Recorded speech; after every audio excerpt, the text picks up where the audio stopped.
Hey there, and welcome. I'm so glad you're here tonight. You know, we spend so much time thinking about queens and princesses when we imagine the past. We picture grand castles, flowing gowns, and romantic tales of courtly love. But here is something that might surprise you. In the year 1300, if you were born a woman in Europe, you had about a 1 in 10,000 chance of being royalty. So what about the other 9,999 women? The ones who actually built the world, fed the families, ran the businesses, and somehow survived in an age that gave them almost nothing. Tonight, we are pulling back the curtain on their lives, and I promise you the truth is far more fascinating than any fairy tale you have ever heard.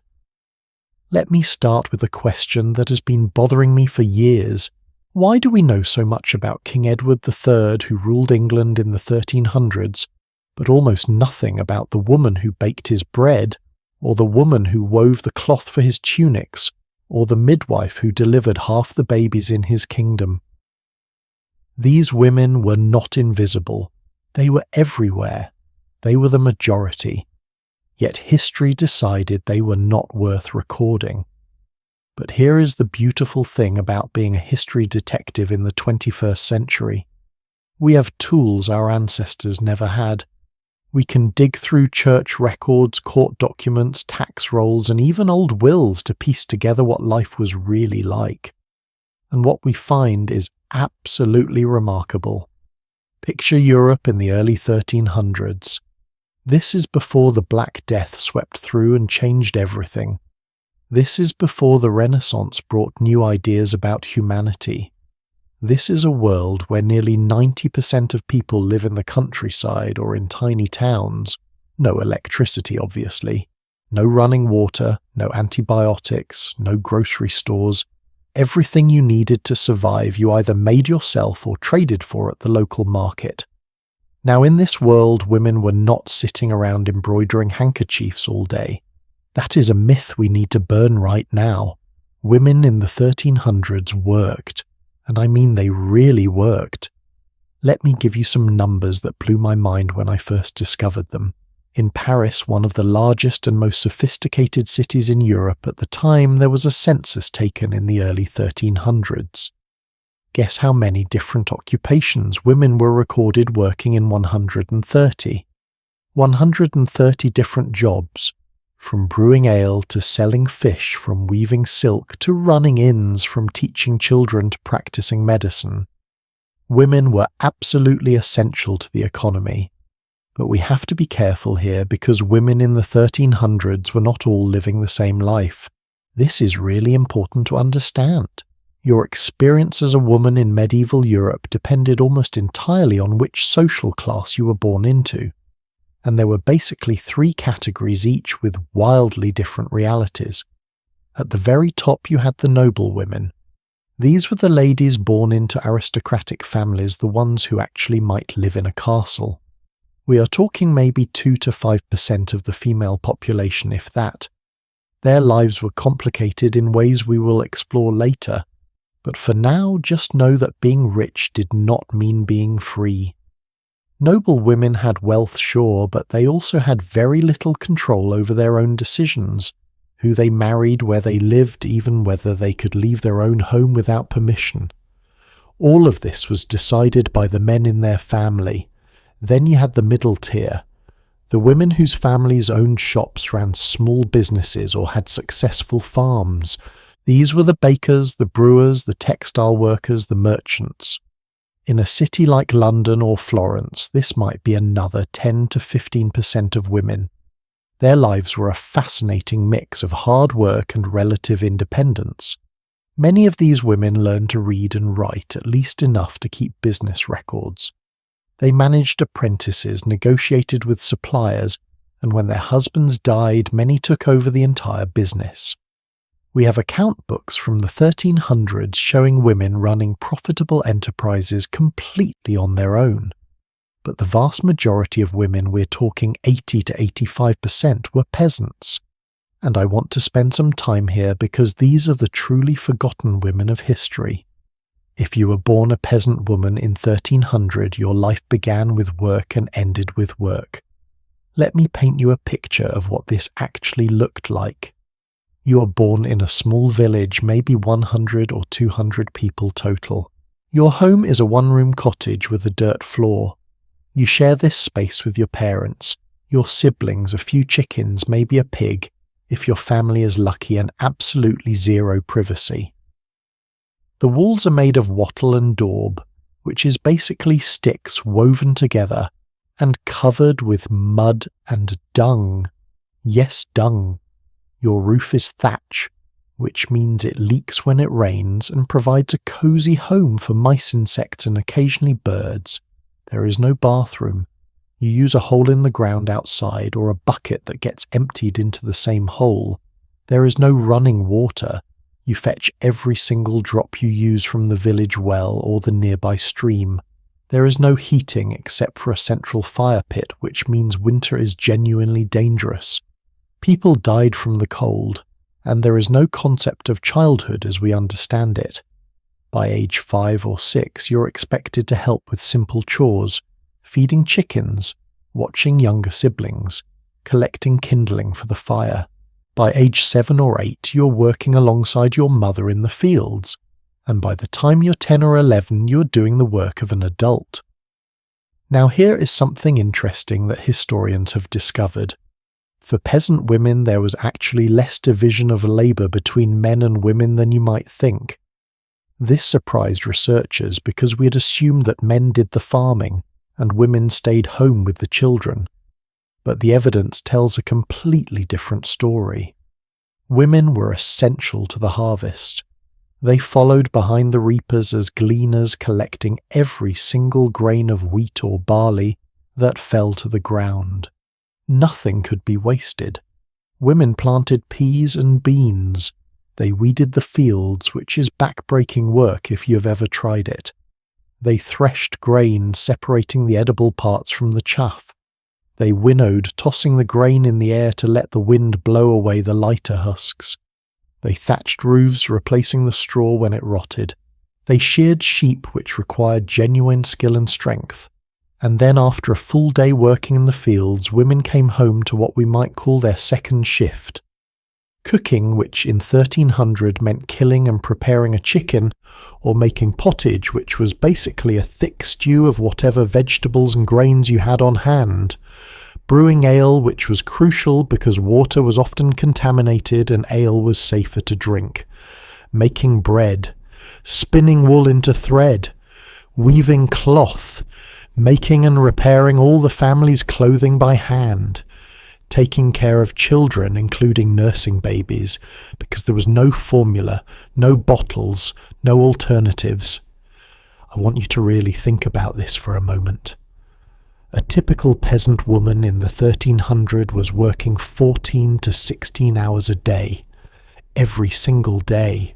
There were no weekends off. There were no vacations. Yes, there were religious feast days when you didn't work in the fields, but you still had to cook, clean, and care for your family. And here is the part that I find both heartbreaking and awe-inspiring. These women did all of this while pregnant on average every 2 to 3 years throughout their childbearing years. They did this while nursing infants. They did this while dealing with menstruation without any of the products we take for granted today. They did this without pain medication, without antibiotics when they got infections, without any of the basic medical care we consider essential. Now you might be wondering about lifespan. How long did these women actually live? This is where we have to be really careful with statistics because the numbers can be misleading. You've probably heard that people in the Middle Ages died young with an average lifespan of maybe 30 or 35 years. That is technically true, but it is also deeply misleading. The reality is that infant and child mortality was catastrophically high. If you died before age 5, which tragically many children did, you drag down the average for everyone. But if a woman survived childhood, made it through her teenage years, and lived past her first few childbirths, she actually had a decent chance of living into her 50s or even 60s. We have records of women living into their 70s and 80s. It was not common, but it happened more often than you might think. The real danger zone for women was the childbearing years, roughly ages 15 to 40, and we will dive deep into childbirth in a later part of this series because it deserves its own discussion. But for now, just know that while childbirth was risky, it was not the automatic death sentence that popular culture often portrays. Let me tell you about something that really changed my perspective on medieval women. There is a will from 1341 written by a man named John Andrew from a village called Duxford in England. Now stay with me because this will is fascinating. He leaves specific plots of land to his wife, and he writes that she should keep managing the household and acting as executor of his estate until she remarries if she chooses to remarry. And then he mentioned something called the saffron ground. The saffron ground was a plot of land specifically for growing herbs, dyes, and medicinal plants, and this was the domain of the women in the household. Saffron, which came from a type of crocus flower, was incredibly valuable. It was used to dye cloth that brilliant orange-gold colour to flavour and colour food and as medicine. Growing saffron required knowledge, skill, and careful attention, and it was considered women's work, women's expertise. This tells us something really important. Women in the 1300s were not just labourers doing mindless tasks. They were experts. They held knowledge that was passed down from mother to daughter, from experienced worker to apprentice. They understood plants, seasons, preservation, medicine, textile production, and food preparation in ways that required genuine intelligence and skill. Think about brewing ale, which I mentioned earlier.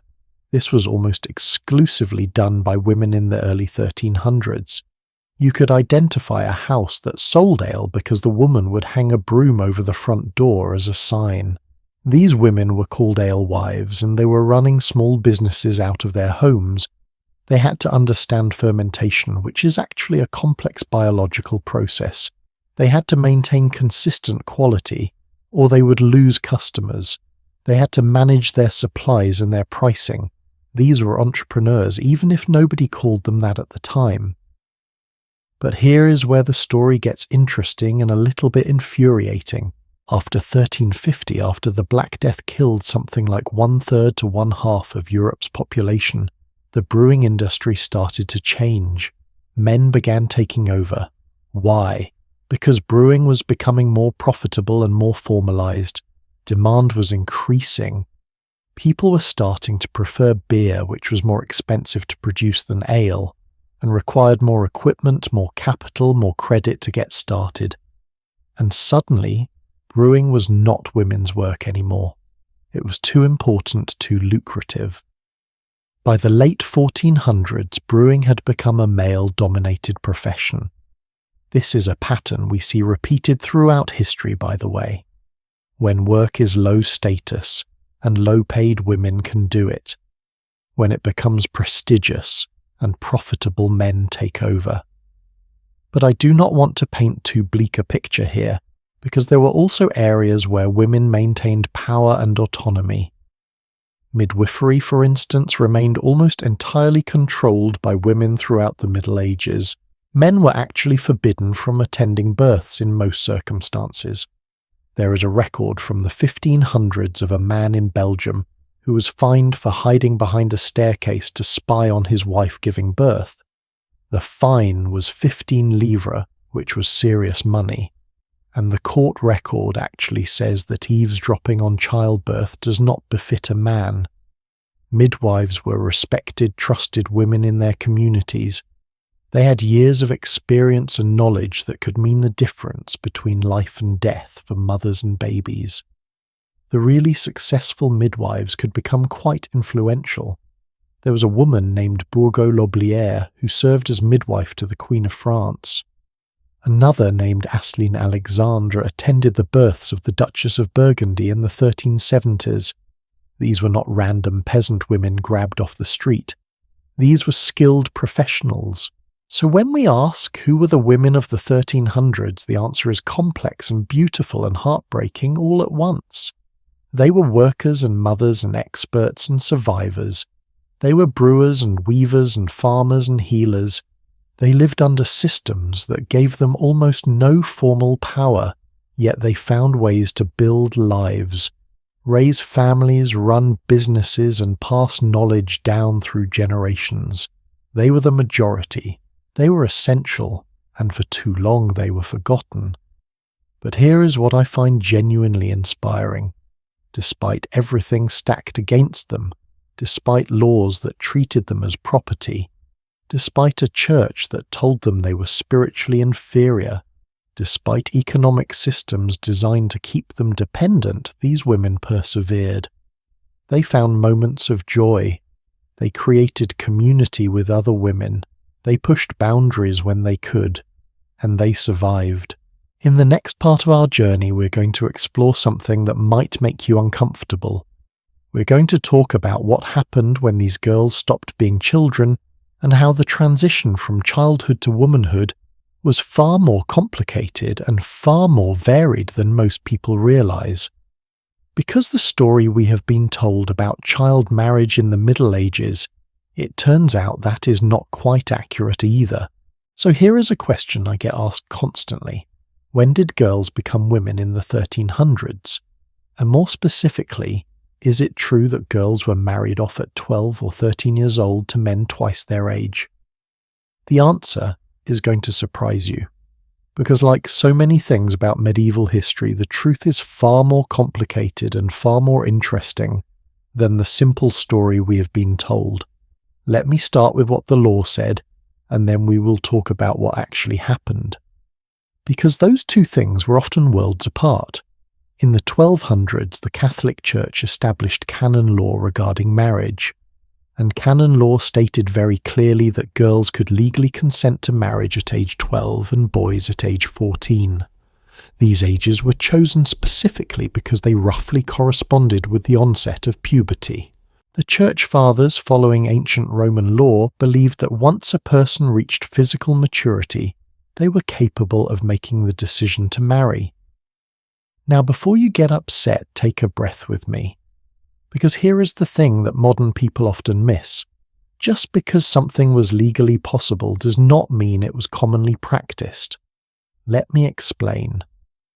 When historians first started studying medieval marriage records, tax documents, and parish registries in detail, they found something unexpected. The average age of first marriage for women in England during the 1300s was not 12 or 13.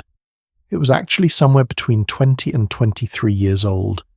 For men, it was even older, typically 24 to 27. Does that surprise you? It surprised the researchers too. There were exceptions, of course. Among the nobility, among the very wealthy aristocratic families, you did sometimes see girls married quite young, but even then it was not as common as you might think, and there was usually a very specific reason, almost always political or financial. A noble family might betroth their 12-year-old daughter to secure an alliance to merge two estates or to settle a debt. But here is something important. Even when these marriages were arranged for young girls, consummation was often delayed until the girl was older. People understood even then that pregnancy in a very young teenager was dangerous. I want to tell you about a study that really opened my eyes.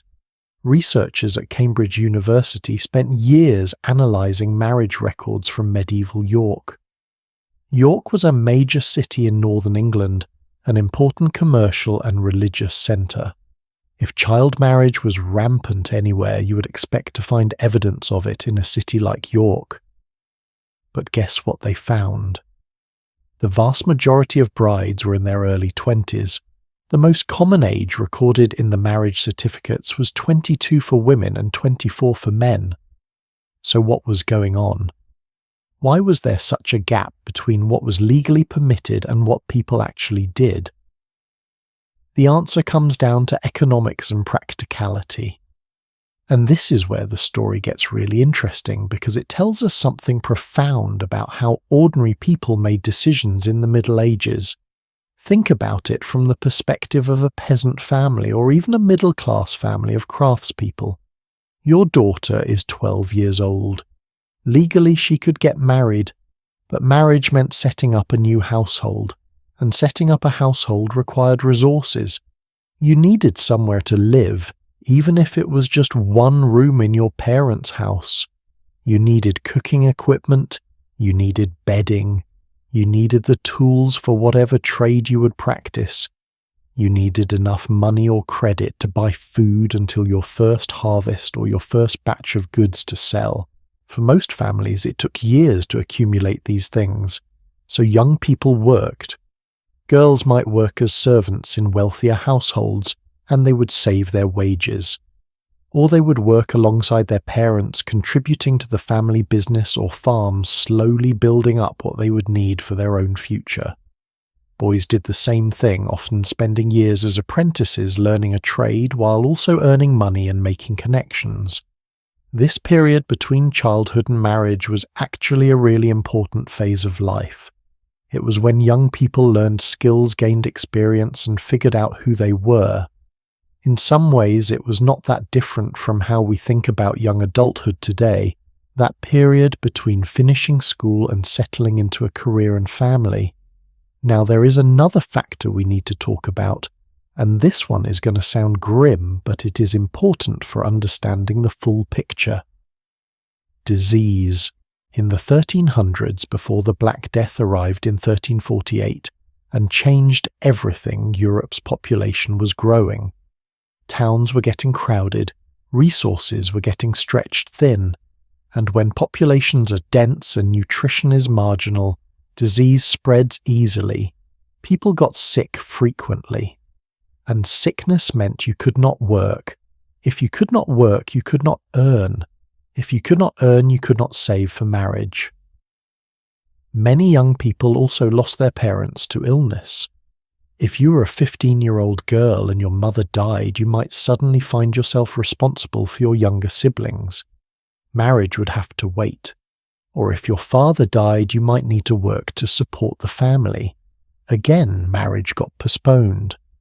But let me tell you about the other side of this coin, the side that shows just how resilient and clever medieval people could be. There is a concept in medieval law called the Age of Consent, and I need to be really clear about what this meant in the 1300s, because it is very different from what we mean by Age of Consent today. In medieval terms, the Age of Consent meant the age at which a person could legally agree to a marriage contract. It did not necessarily have anything to do with physical intimacy, although obviously marriage implied that eventually. But here is where it gets fascinating. The church said 12 for girls and 14 for boys. But the church also said something else. It said that both parties had to freely consent. Consent was actually the central requirement for a valid marriage according to church doctrine. No consent, no marriage. This created some genuinely interesting situations.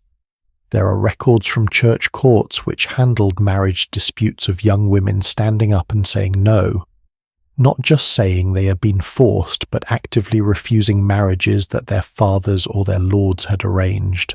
And sometimes the church sided with them. Let me give you a specific example. In the 1330s, there was a case in York where a girl, maybe 16 years old, was being pressured by her father to marry a man she had never met. This man was older, a widower, and fairly wealthy. The father saw it as a good match. But the girl stood up in church court and said she did not consent. She said she had never spoken words of agreement, and the court records show that the marriage was annulled. It never happened. Now, this was not common. Most girls did not have the courage or the support system to fight their families like this. But the fact that it happened at all tells us something important. The system, at least in theory, recognized that consent mattered. Of course, there is consent in theory, and then there is consent in practice. And this is where things get darker and more complicated. Imagine you are a 14-year-old girl in a small village. This is the harsh reality underneath the legal niceties. But I also want to talk about something else, something that might seem small but actually mattered a great deal to young women: friendship. In the 1300s, girls did not grow up in isolation. They grew up in communities where women helped each other, taught each other, and protected each other as much as they could. When you worked in the fields, you worked alongside other women and girls. When you washed clothes at the river, you did it with your neighbours. When you baked bread or brewed ale or spun wool, you often did it in groups. These networks of women were crucial. Older women taught younger women not just practical skills but also survival skills. How to avoid unwanted attention. How to negotiate with your husband's family. How to recognize the signs of a dangerous pregnancy. How to help each other through childbirth. How to make a little money on the side by selling eggs or cheese or embroidery. This female community was in many ways the only safety net that ordinary women had. Your mother, your aunts, your older sisters, the women you worked alongside, these were the people who would help you navigate the transition from girlhood to womanhood. And that transition was not always marked by marriage. Sometimes it was marked by other milestones. Your first communion, which often happened around age 12 or 13. The first time you were allowed to work in the fields during harvest alongside adults. The first time you sold something you had made at the market. The first time you were asked your opinion about something important in the family. I think we make a mistake when we assume that marriage was the only thing that defined adulthood for medieval women. It was certainly important, it was expected, but it was not the only marker of growing up. Let me tell you about something that I find genuinely touching. In some parts of medieval Europe, there was a tradition where a girl who'd reached physical maturity would change how she wore her hair. Young girls wore their hair loose or in simple braids, but once a girl was considered ready for marriage, whether she was actually married or not, she would start covering her hair with a veil or binding it up under a cap. This was a public signal of her new status. She was no longer a child. And this shift often happened gradually over a period of months or even years. It was not like you woke up on your 12th birthday and suddenly everything changed. It was a process. You took on more responsibility. You were treated with more respect. You had more say in family decisions. And yes, eventually marriage became a possibility. But even then, even when it came time to think about marriage, most girls had at least some input into who they married. Among the peasant and working classes, parents certainly had opinions and influence, but they also understood that their daughter would have to live with this man, work alongside him, bear his children. Most parents wanted their daughter to have at least a tolerable match, if not a happy one. There's a beautiful detail I found in my research that illustrates this. In many medieval villages there were a custom of bundling. This is going to sound wild, but stay with me. When a young man was courting a young woman, he would be allowed to visit her at night. They would lie in bed together, but fully clothed, often with a wooden board placed between them. The girl's parents would be right there in the same room, remember, because homes only had one room.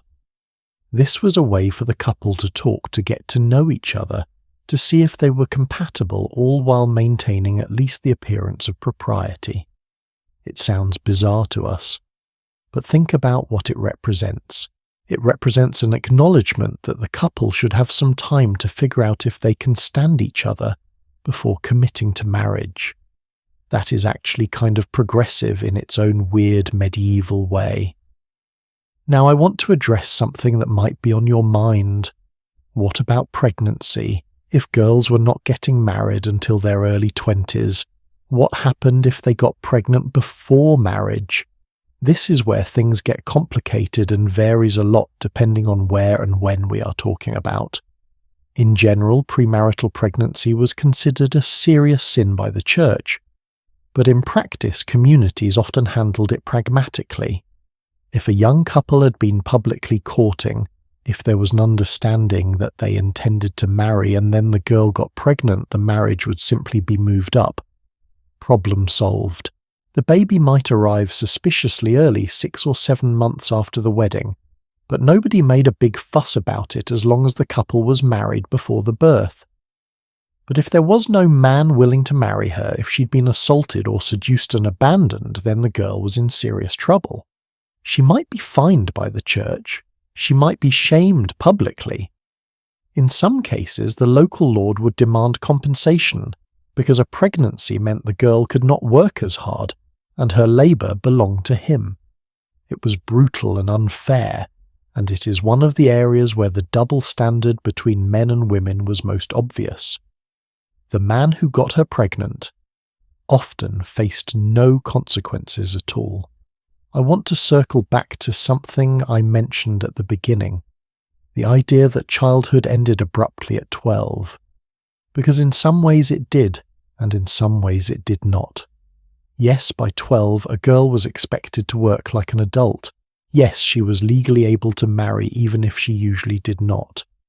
Yes, she was held responsible for her actions in ways that we would not expect of a 12-year-old today. But she was also still learning, still protected by her family at least to some degree, still given some grace for mistakes, still in a transitional phase that might last another decade. The medieval life course was different from ours, but it was not devoid of nuance. People understood that there was a difference between a 12-year-old and a 20-year-old, even if both were technically adults in the eyes of the law. And this brings me to something I think is really important to understand. The story of child marriage in the Middle Ages has been exaggerated and sensationalized often for ideological reasons. People want to paint the past as barbaric to make the present look enlightened. And yes, there were genuine problems. Yes, some girls were married young. Yes, the system was deeply unfair to women. But it was not a universal horror show where every 12-year-old was dragged screaming to the altar. Most girls in the 1300s spent their teenage years working, learning, and slowly preparing for adult life. When they did marry, it was usually to someone relatively close to their own age, someone from their own community, someone they had at least met before the wedding day. Was it romantic love? Usually not. But it was often a practical partnership based on mutual need and hopefully at least some degree of compatibility. Now, speaking of marriage, we need to talk about what actually happened once a girl did get married. Because marriage in the 1300s was not about love or companionship, at least not primarily. It was a legal contract, an economic arrangement, and a transfer of property. And the property being transferred was often the woman herself. In the next part, we're going to dive into the medieval marriage market and explore something that might shock you. We're going to talk about dowries, bride prices, secret marriages, and the surprising ways that women sometimes use the system to their advantage. Because even in a world designed to control them, some women found cracks in the wall, and what they did with those cracks is absolutely fascinating. Imagine for a moment that your father just sold you. Not literally, of course, but close enough that the distinction barely matters. He negotiated a price for your future, your body, your labour, and your potential children. He shook hands with another man, exchanged some silver coins or a parcel of land, and decided who you would spend the rest of your life with. You were not consulted, your opinion was not requested, and in a few weeks you would stand at a church door and promise to honour and obey a man whose face you might be seeing for the very first time. This was marriage in the 1300s, and it was far more complex, far more calculated, and occasionally far more rebellious than we give it credit for. Let me start with the transaction itself, because that is exactly what marriage was. A transaction. The word we use today, wedding, actually comes from the Old English word for a pledge, or a payment. When you wedded someone, you were exchanging something of value, and what was being exchanged was not just affection or companionship. It was land, money, labour, political alliances and lineage. There were two main types of payments involved in medieval marriages, and understanding the difference between them is crucial. The first was called a dowry. This was money or property that the bride's family gave to the groom or to the new household. Think of it as the price the bride's family paid to get her married. The second was called dower, which is confusing because the words sound similar but mean something different. Dower was the portion of the husband's estate that would belong to the wife if he died before her. It was her insurance policy, her guarantee that she would not be left completely destitute if she became a widow. Now the size of a dowry varied wildly depending on social class. Among the nobility, dowries could be enormous. We're talking about multiple estates, thousands of acres of land, castles, titles, and enough gold and silver to fund a small army. These were not marriages, these were corporate mergers. Let me give you a real example that shows just how wild this could get. In 1328, a French princess named Isabella married King Edward II of England. Actually, this happened before 1328, but Isabella became significant in that year for other reasons we will not get into right now. Anyway, when she originally married Edward, the negotiations took years. Her dowry included lands in France, a massive payment in gold, and political agreements that affected the relationship between England and France for decades. The marriage had nothing to do with whether Isabella and Edward liked each other. In fact, by most accounts, they could barely stand each other. But their personal feelings were completely irrelevant. For middle-class families, dowries were smaller but still significant. A merchant's daughter might bring a sum of money that her husband could invest in his business, or she might bring goods like cloth tools or livestock.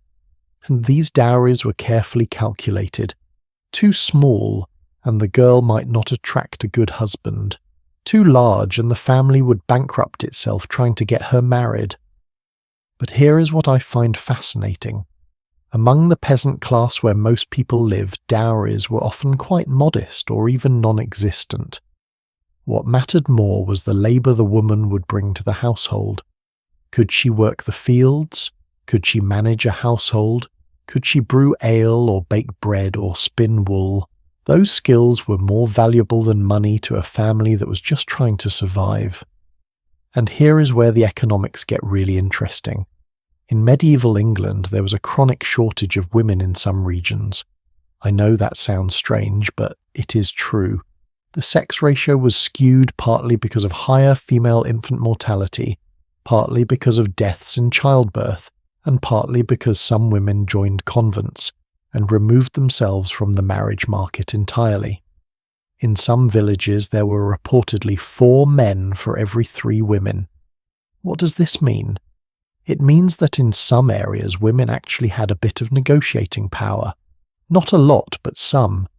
If you were a healthy young woman of marriageable age, you might have multiple suitors, and while your father ultimately made the decision, he might actually take your preference into account, especially if one suitor was offering a better deal than the others.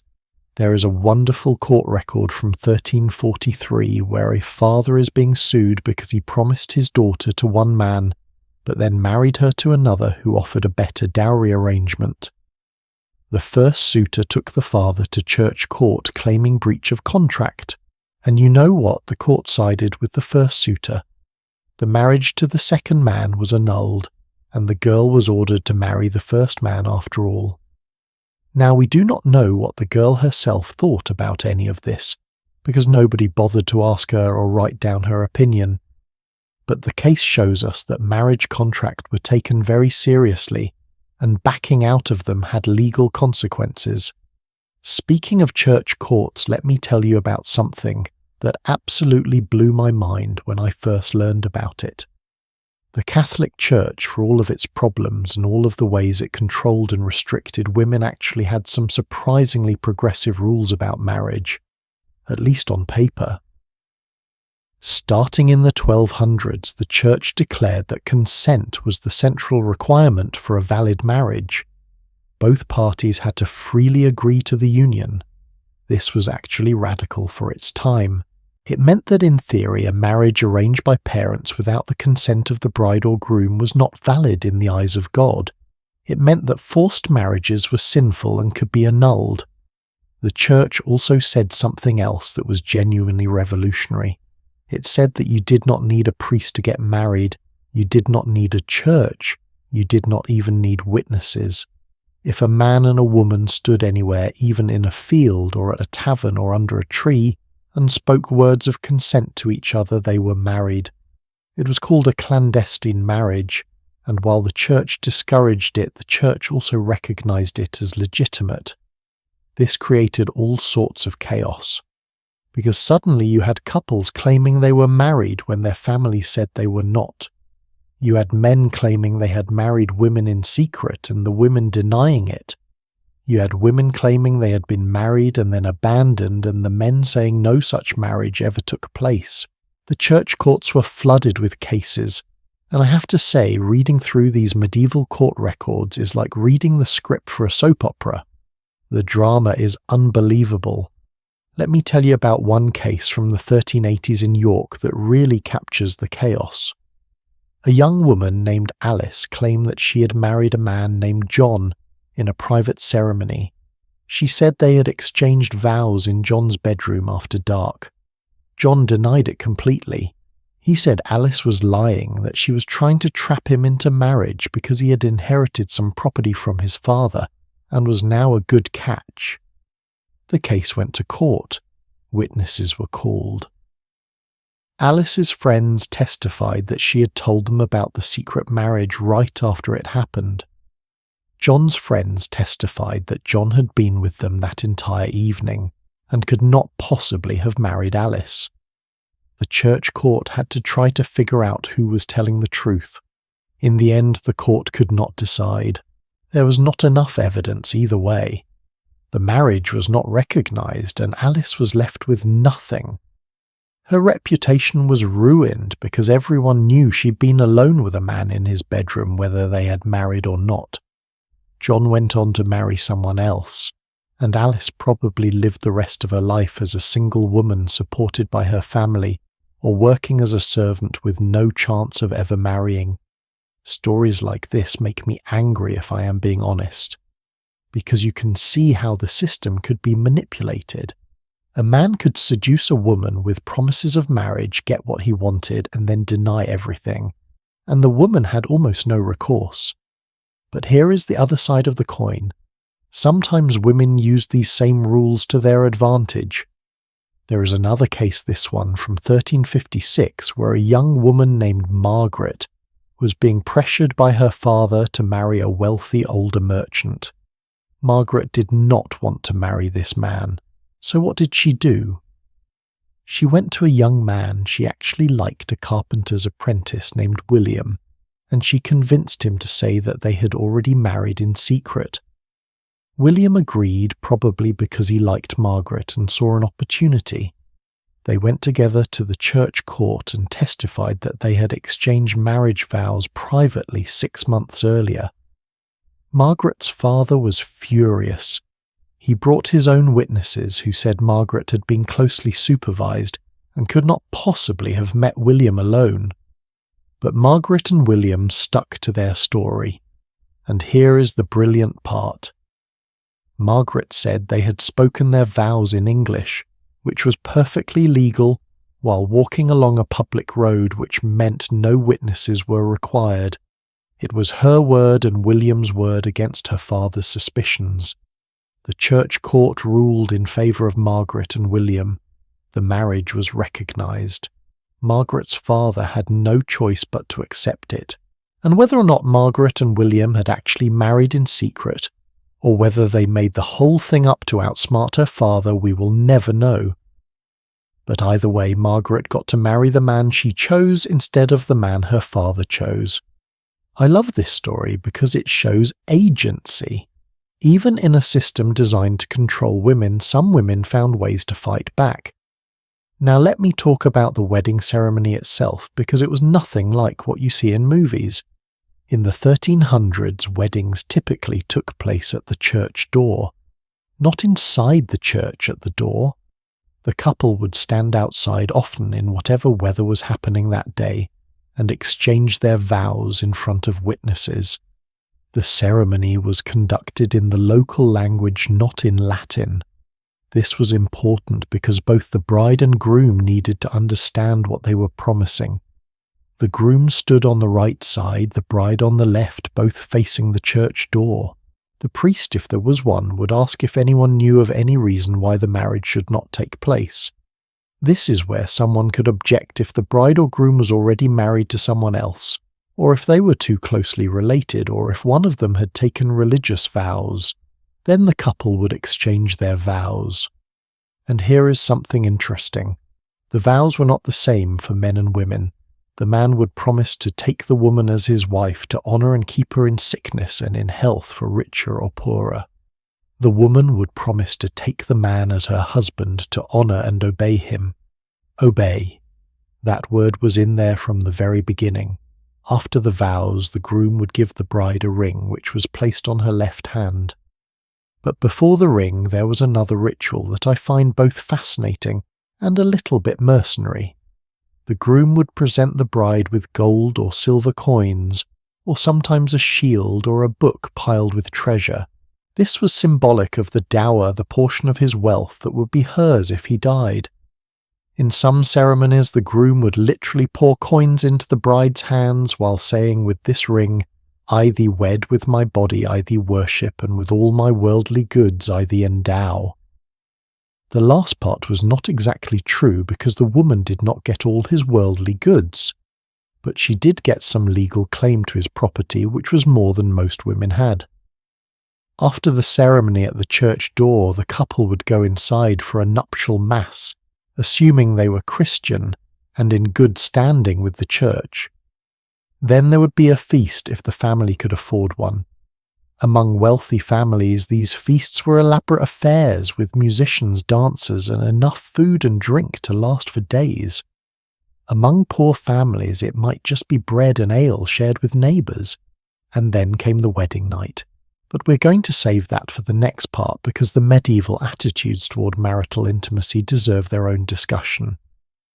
Before we move on, I want to address something that I think gets lost in all the talk about arranged marriages and economic transactions. Did love ever factor into medieval marriages? Did couples ever actually care about each other? The honest answer is yes, sometimes. We have letters between husbands and wives that show genuine affection. We have wills where men leave everything to their wives because they trusted and valued them. We have court cases where widows fought to protect their husband's legacy, not because they had to, but because they wanted to honour his memory. Marriage in the 1300s started as a contract, but it did not always stay that way. People are adaptable. Even in arranged marriages, couples often developed partnerships, friendships, and yes, sometimes love. Not the romantic, passionate love of novels, but a quieter, steadier kind of love built on shared work, shared struggles, and shared survival. And that in its own way is beautiful. But we also cannot romanticize it too much, because for every marriage that grew into affection, there were probably dozens that remained cold, distant, or even abusive. Women were stuck. Divorce was nearly impossible. Leaving your husband meant losing your children, your home, and your reputation. So most women stayed even when staying was difficult or dangerous. The marriage market of the 1300s was not designed for women's happiness. It was designed for property transfer, for lineage continuation, for economic stability. Women were the currency in this market, not the buyers. And while some women managed to navigate the system cleverly, most had very little choice in the matter. Coming up next, we need to talk about what happened after the wedding, because marriage was not just about public vows and legal contracts. It was also about intimacy, about bodies, about the physical relationship between husband and wife. And the church had very specific, very strict, and frankly very bizarre rules about what married couples were and were not allowed to do in the privacy of their own beds. Trust me, you are going to want to hear this part. Because what the medieval church taught about marital relations was absolutely wild. There is a medieval text from the 1300s written by a theologian named Thomas Aquinas. In this text, Aquinas writes that a man who is too passionate with his own wife is committing adultery with her. Let that sink in for a moment. You could sin by wanting your own spouse too much. You could be guilty of lust within your own marriage bed. Welcome to the bizarre, contradictory and frankly exhausting world of medieval marital intimacy, where the church tried to regulate every single aspect of what happened between husband and wife. I have to warn you, some of what I am about to share is going to sound completely absurd. You might even laugh. But I also want you to remember that for millions of women in the 1300s, these rules were not funny. They were the framework that governed one of the most intimate parts of their lives, and breaking these rules or even being accused of breaking them could have serious consequences. Let me start the Church's official position on marital relations, because understanding this is key to understanding everything else. The Catholic Church taught that intimate relations between husband and wife had exactly one legitimate purpose: procreation. Making babies. That was it. Any other reason for intimacy was considered sinful. If you were intimate with your spouse for pleasure, that was lust, one of the 7 deadly sins. If you were intimate because you loved each other and wanted to express that love physically, still a sin. The only acceptable motivation was the intention to create a child. Saint Jerome, who lived back in the 4th century but whose writings were still hugely influential in the 1300s, put it even more bluntly. He wrote that a man who loves his wife too ardently is an adulterer. He is showing more passion for her than is appropriate, more passion than is necessary for procreation. Therefore, he is treating her like a mistress instead of a wife. Think about how messed up that is. You are supposed to marry this person, live with this person, build a life with this person, but you're not supposed to desire them too much. You're supposed to approach intimacy with your spouse like it is a duty, a chore, something you do, because God commanded you to be fruitful and multiply, not because you actually want to. But wait, it gets even more complicated. Because the church did not just regulate why you were intimate, it also regulated when, where, and how. Let me walk you through the rules, and I promise you this list is going to blow your mind. First, the when. Married couples were forbidden from being intimate on Sundays. Sunday was the Lord's Day, a day of rest and worship, and physical intimacy was considered too base, too earthly for such a holy day. You also could not be intimate on Thursdays because Thursday was associated with Christ's arrest in the Garden of Gethsemane. And you could not be intimate on Fridays because that was the day of the crucifixion. So right there, 3 days out of every week were off limits. But that is just the beginning. You also could not be intimate on Saturdays because Saturday was dedicated to the Virgin Mary, and intimacy would be disrespectful to her purity. So now we're up to 4 days a week that are forbidden. Then there were all the holy feast days, Christmas, Easter, Pentecost, and dozens of other religious celebrations throughout the year, all forbidden, and not just the day itself, but often the weeks leading up to it. The entire season of Advent, the 4 weeks before Christmas, was supposed to be a time of abstinence. Same with Lent, the 40 days before Easter. Oh, and you could not be intimate on any fast days which were scattered throughout the calendar. And you could not be intimate during your wife's menstrual period, which was considered a time of ritual impurity. The church taught that a woman was unclean during menstruation, and for several days after it ended. And you could not be intimate while your wife was pregnant because that would endanger the baby. And you could not be intimate while she was breastfeeding because the church believed that intimacy would corrupt the breast milk and harm the child. Add it all up, and by some calculations a married couple was only allowed to be intimate about 40 to 50 days per year, less than once a week. Now here is the question you're probably asking. Did people actually follow these rules? The short answer is no, not really. Not most people anyway. We know this because the church courts were constantly dealing with cases of people confessing to or being accused of breaking these rules. If everyone had been following them perfectly, there would not have been a need for so many sermons and penitential manuals explaining the rules over and over again. But the rules existed, and that matters. Because even if people did not always follow them, the rules created a culture of guilt and shame around something that should have been a normal, healthy part of married life. Women especially were made to feel that their bodies were dangerous, that their desires were sinful, that even within marriage they had to constantly police themselves.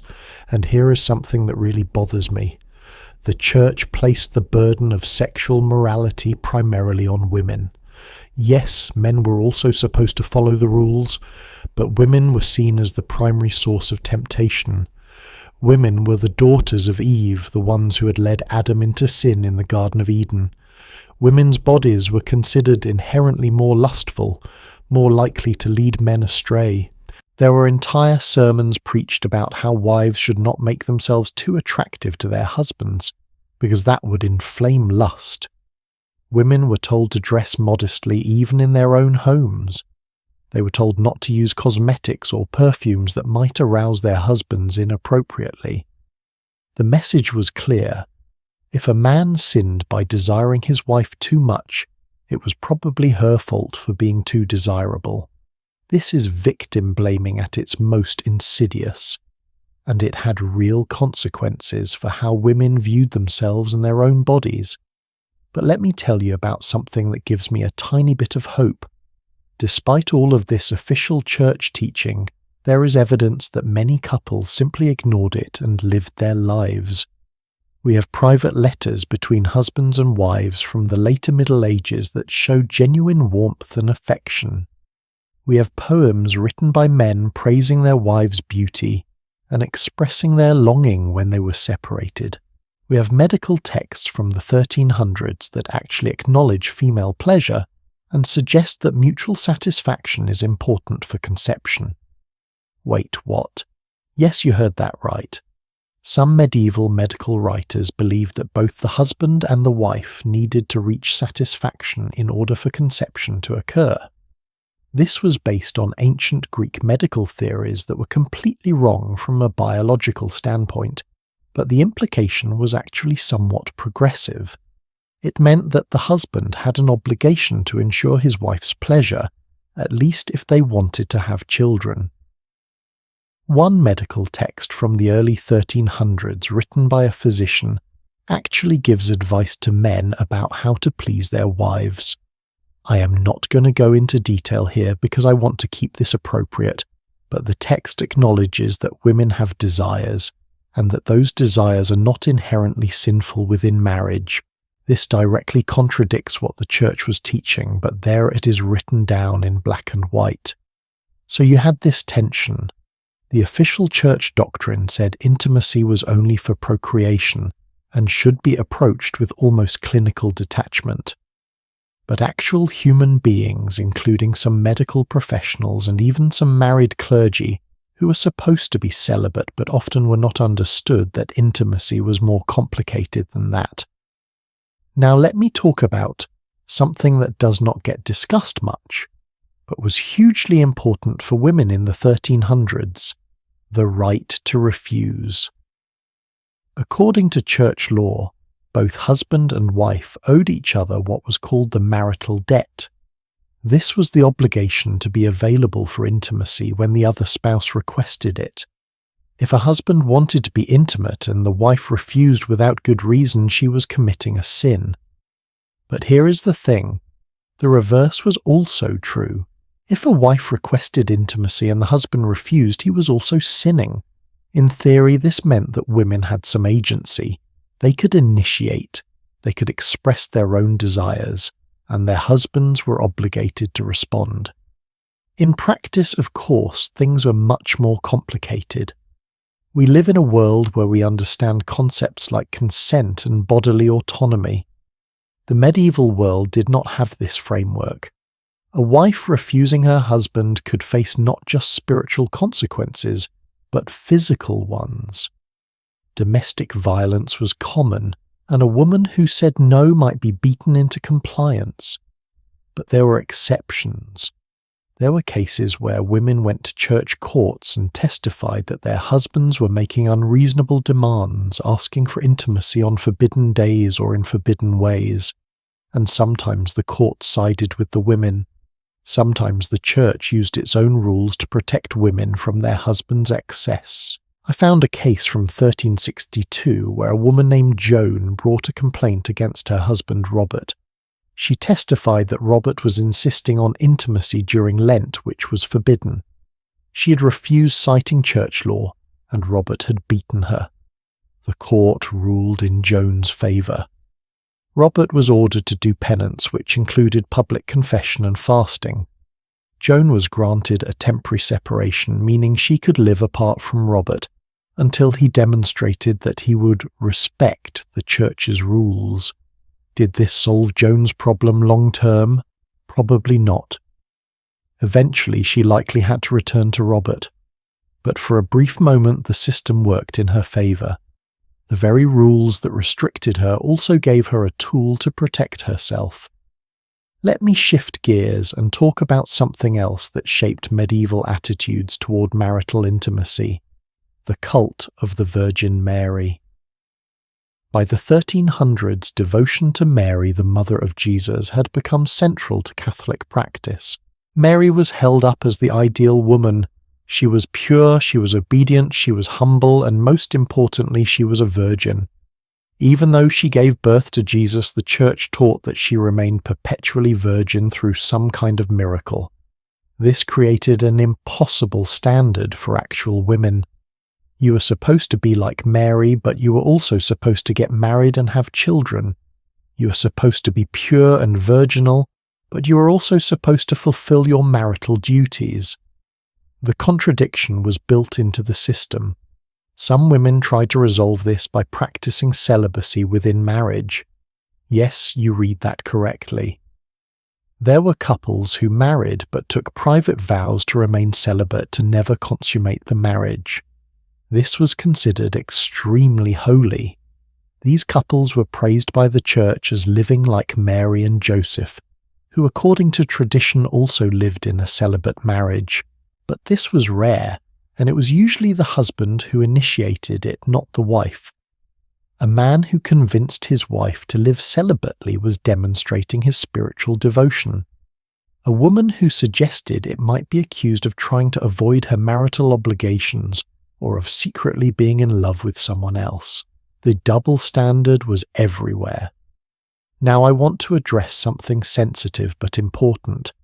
What happened when intimacy resulted in pregnancy, which was the stated goal after all? We know that medieval women were often pregnant. Records suggest that a married woman might have 6 to 8 pregnancies over the course of her childbearing years, assuming she survived that long. But we also know that not all of these pregnancies were wanted even within marriage. There were methods of birth control in the Middle Ages, though they were not very effective and were officially condemned by the Church.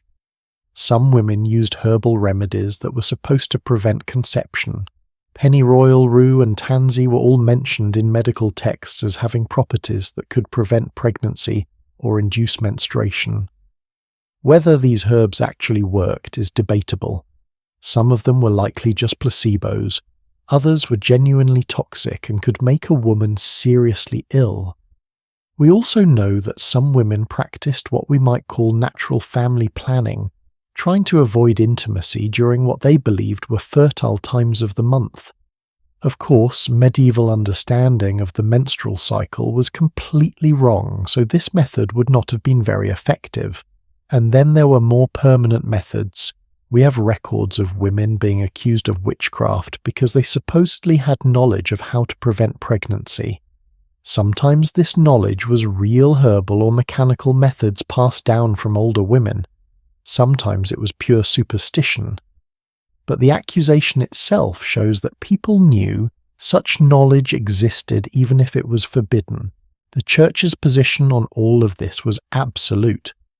Any attempt to prevent conception was a mortal sin. You were interfering with God's plan. You were treating your spouse as an object of pleasure rather than as a partner in procreation. If you were caught using birth control, you could be severely punished both spiritually and socially. But here is what strikes me as deeply unfair. The Church wanted women to have as many children as possible, but the Church did almost nothing to help women survive those pregnancies and births. There was no medical support, no understanding of hygiene or nutrition, no recognition that pregnancy and childbirth were physically dangerous. Women were just expected to accept the risk as their duty. And when women died in childbirth, which happened far too often, the Church taught that this was a holy death. The woman had died fulfilling her sacred purpose. Her suffering was compared to the suffering of Christ on the cross. It was supposed to be comforting, I guess, but I find it horrifying. Women were dying preventable deaths, and instead of trying to save them, the Church was romanticizing their suffering. I need to take a breath here because thinking about this makes me genuinely upset. These were real women. They had dreams and fears and personalities. They were not just vessels for producing children. But that is exactly how they were treated both by the Church and by much of society. At the same time, I do not want to paint all medieval marriages as joyless, or all medieval men as cruel. There is evidence of genuine partnerships of husbands who mourned deeply when their wives died, of couples who worked together to build lives and raise families. The human capacity for love and connection exists in every era, even when the systems are working against it. What I am trying to say is that life was complicated. The rules were oppressive, but people are resilient. Women found ways to survive, to find moments of happiness, to build relationships with their husbands that went beyond duty and obligation. But we also cannot ignore the fact that the system was designed to control women's bodies and women's desires, and that control had consequences that rippled through every aspect of a woman's life. Which brings us to the topic we have been building toward this entire time: childbirth. Because all of these rules about intimacy, all of this focus on procreation, it all led to one inevitable conclusion: pregnancy. And in the 1300s, pregnancy was one of the most dangerous things a woman could experience. We're going to explore that danger, that fear, and the remarkable ways that women supported each other through it. Because the story of childbirth in the Middle Ages is not just about death and suffering. It is also about community expertise and the incredible strength of women facing the unknown together. Picture this scene. It's a cold February morning in the year 1337. In a small stone house in the English countryside, a woman named Emma is in labour with her fourth child. She's been labouring for nearly 20 hours. The shutters are closed tight, blocking out all daylight because the birth chamber must be dim and warm. A fire blazes in the hearth despite the risk because cold air is believed to be dangerous for both mother and baby. 6 women surround Emma.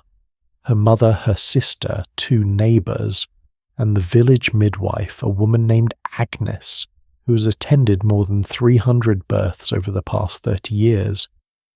Emma is exhausted. She is scared.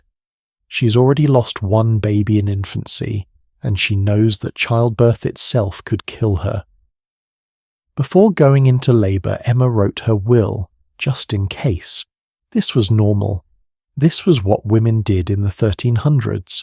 Now, before I go any further, I need to address something that has become almost a cliché when we talk about medieval childbirth.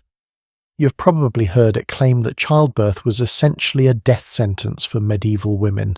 that mothers died in huge numbers, that giving birth was one of the most dangerous things anyone could do. And here is where I am going to surprise you. That narrative, while containing some truth, is actually more complicated and more interesting than the simple horror story we've been told. Let me give you some numbers, because numbers matter when we're trying to understand what actually happened. Researchers at Cambridge University spent years analysing records from aristocratic English families between the years 1236 and 1503. They tracked 102 women through their reproductive lives. These were wealthy women who had access to the best care available at the time, women whose births and deaths were carefully recorded because they were important for inheritance purposes. What did the researchers find? The maternal mortality rate for these elite women was approximately 1.2% per birth. That means for every 100 births, slightly more than one mother died. Now, before you say, well, that is not so bad, let me put this in perspective. 1.2% per birth sounds small. But remember, these women were not having just one baby. The average aristocratic woman who survived to adulthood had between 5 and 7 births over her lifetime. So if you do the math, a woman's lifetime risk of dying from childbirth was somewhere between 6 and 8%. That is still significantly lower than most people imagine when they think about medieval childbirth, but it is also much, much higher than today. In the modern United States, maternal mortality is about 17 deaths per 100,000 live births. That is 0.017%. So a medieval woman was hundreds of times more likely to die in childbirth than a modern woman. But here is where it gets really interesting. These statistics are from elite women, the richest women in society, and you would assume that wealth would protect them, right? Better nutrition, better housing, less physical labour during pregnancy, access to experienced midwives.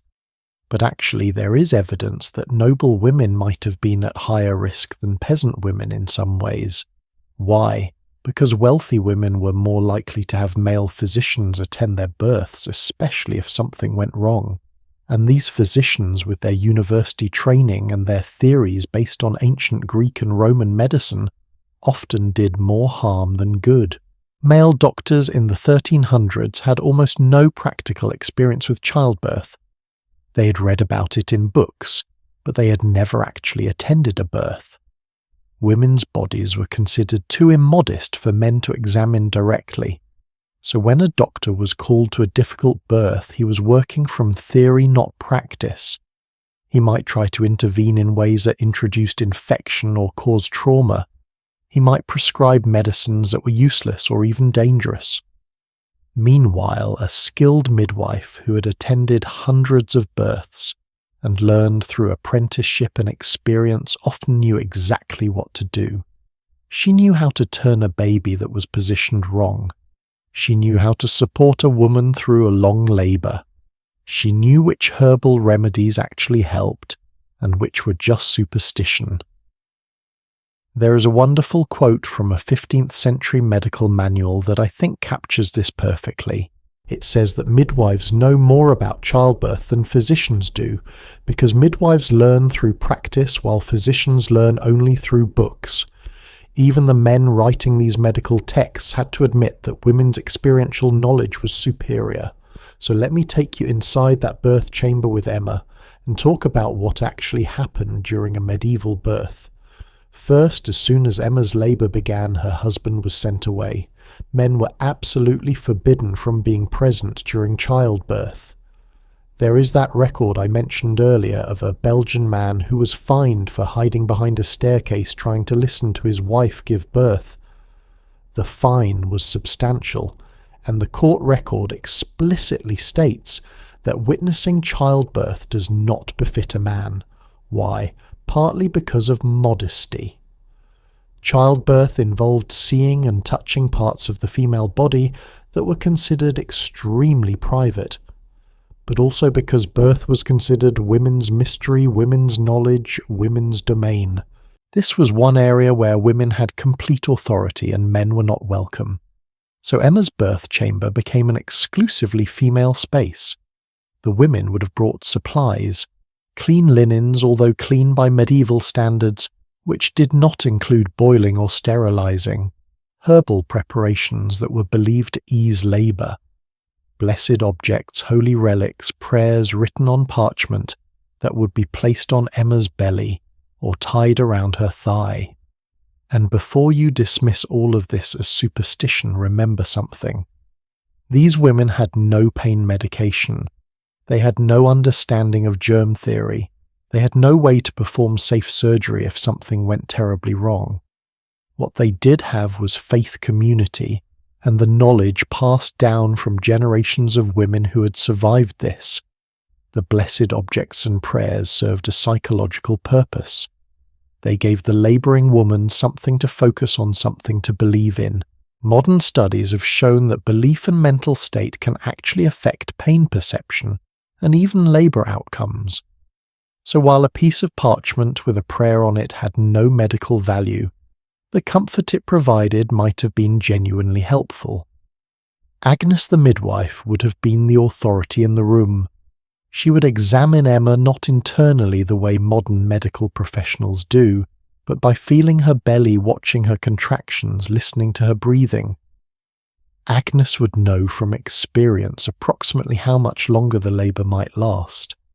If the labour was progressing normally, Agnes would encourage Emma to walk around, to squat, to lean against supportive women. Medieval women did not lie flat on their backs to give birth the way we often see in modern hospitals. They used positions that worked with gravity. Some used a birthing stool, which was a low seat with a large opening in the centre, allowing the woman to sit upright while the baby emerged. Others squatted or knelt or were supported from behind by other women.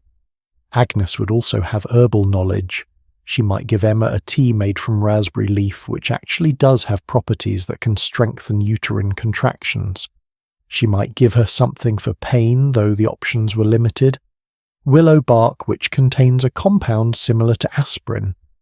Poppy preparations, which could dull pain but also slow labour and were risky. But most of what Agnes did was simply be present. She coached Emma through the contractions. She reassured her. She'd seen hundreds of births, and her very presence reminded Emma that women had been doing this forever, that most women survived, that Emma could do this too. Now what happened when things went wrong? If the baby was positioned incorrectly, feet first or sideways, Agnes might try to turn the baby by pressing on Emma's belly from the outside, or by reaching inside to manually reposition the infant. This was incredibly dangerous. It could cause hemorrhaging, it could introduce infection. But if the baby could not be born in its current position, and there was no other option, it had to be attempted. If the baby had died in the womb and labour had stopped, there were techniques, horrible techniques, to remove the baby piece by piece to save the mother's life. I am not going to describe these in detail because they are genuinely disturbing. But they existed, and midwives knew how to perform them when absolutely necessary. If the mother was hemorrhaging after birth, which was one of the most common causes of maternal death, the midwife would pack the birth canal with cloths to try to stop the bleeding. She would elevate the woman's feet. She would give her strong wine or ale to keep her conscious. And she would pray, because often that was all anyone could do. Infection was the other major killer. In a time before antibiotics, before hand washing was understood, before sterilization of instruments, infection after childbirth was common. A woman might survive the birth itself only to develop a fever a few days later. This was called childbed fever, and it was frequently fatal. The woman would burn with fever, become delirious, and die within a week. We now know that childbed fever was usually caused by bacterial infection introduced during the birth, often by unwashed hands or contaminated instruments. But in the 1300s, no one understood this. They thought fever was caused by an imbalance of humours, or by bad air, or by the woman getting cold or eating the wrong foods. So the treatments were useless. Bloodletting, which weakened the woman further. Confinement to a hot room with no fresh air, which probably made things worse. Medicines that did nothing. Women died. They died frequently enough that every woman going into labour knew it was a real possibility, and that knowledge that fear shaped everything about the experience. But here is what I want you to understand. Despite the very real dangers, most women survive childbirth. The statistics bear this out. If the maternal mortality rate was 1 to 2% per birth, that means 98 to 99% of births did not result in the mother's death. Most women most of the time came through it alive, and I think it is important to acknowledge that because when we focus only on the tragedy, we miss the resilience. We miss the fact that medieval women faced this enormous risk multiple times over the course of their lives and survived. They were not passive victims. They prepared, they supported each other, they used every tool and technique available to them, and they endured. Let me tell you about someone who embodies this resilience.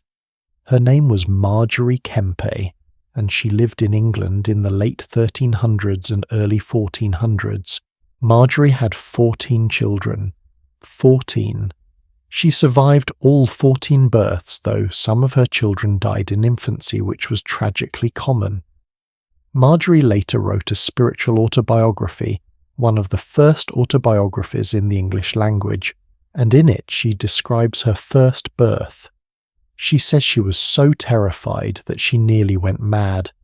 She had visions, she says, and suffered from what we would now recognize as severe postpartum depression and possibly psychosis. But she recovered, and she went on to have 13 more children. Marjgerie's story is remarkable not just because she survived 14 births, but because she left us a written record of what the experience was like emotionally. Most women could not write. Most women's feelings about childbirth were never recorded. But Marjgerie gave us a glimpse into the fear, the trauma, and also the strength that women needed to face this again and again. There is another woman I want to tell you about. Her name was Viridemura, and she lived in Sicily. Viridemura was Jewish, which meant she faced additional discrimination and restrictions. But in 1376 she became the first woman in recorded history to receive a medical degree from a university. She studied medicine in Catania, and she specialized in caring for women and the poor.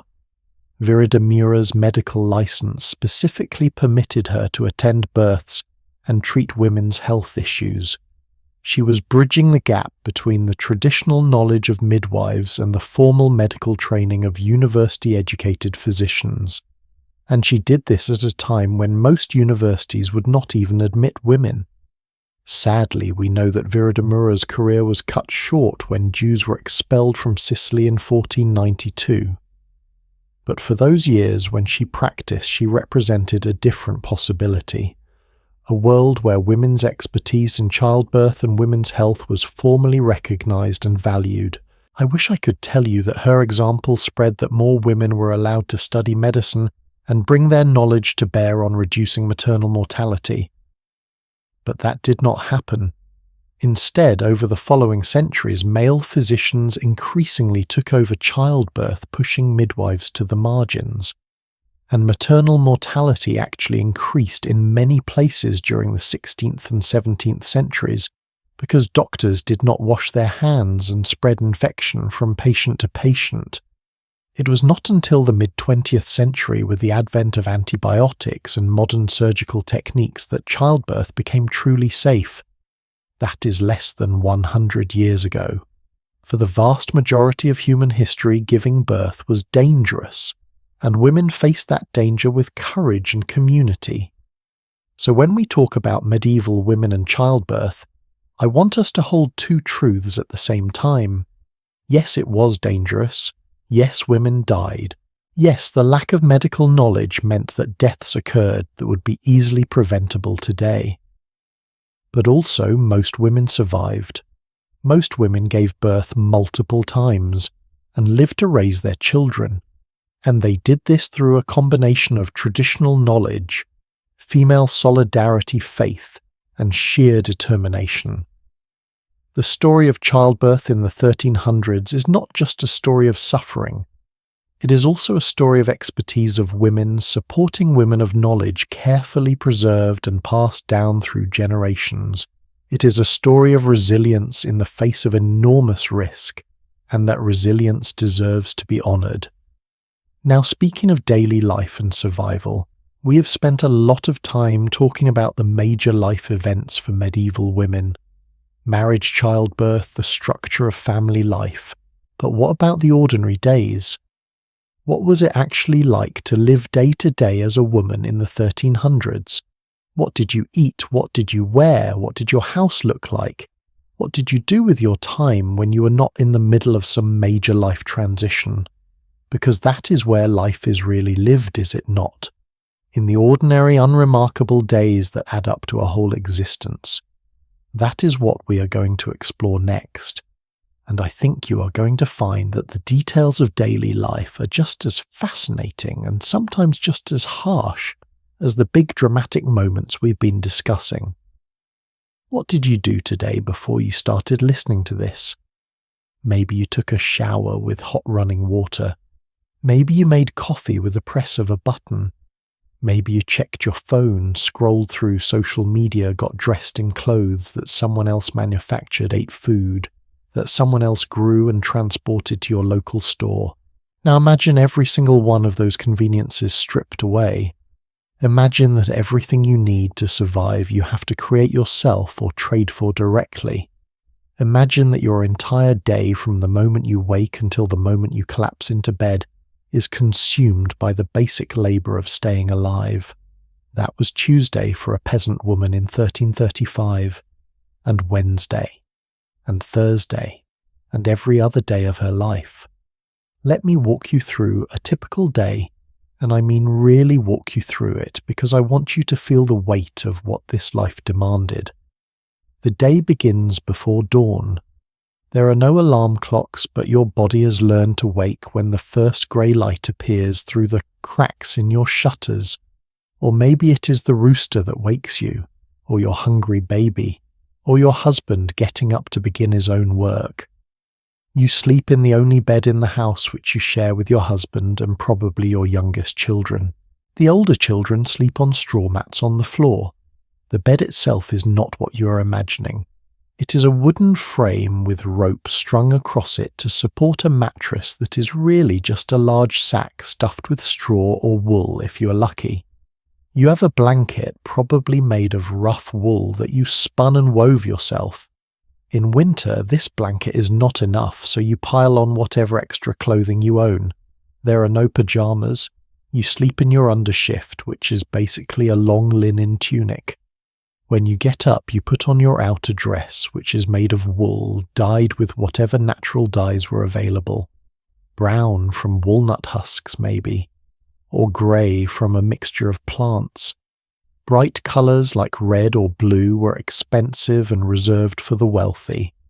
You pull on your hose, which are basically separate cloth leggings that tie at your waist, and you wrap your feet in cloth strips before putting on your leather shoes if you own shoes. Many peasant women went barefoot for much of the year to save their shoes from wearing out. Then you cover your hair. This is not optional. Married women always covered their hair in public, and even at home most women wore at least a simple cloth cap. Uncovered hair on a married woman was seen as immodest, even scandalous. You step outside to use the latrine, which is a pit dug in the ground some distance from the house. There is no toilet paper. You use leaves moss or a handful of straw. In winter, this morning trip to the latrine is absolutely miserable. But you cannot avoid it. You return to the house and immediately tend to the fire. If the fire in your hearth has gone out overnight, you have a serious problem. Starting a fire from scratch is time-consuming and difficult.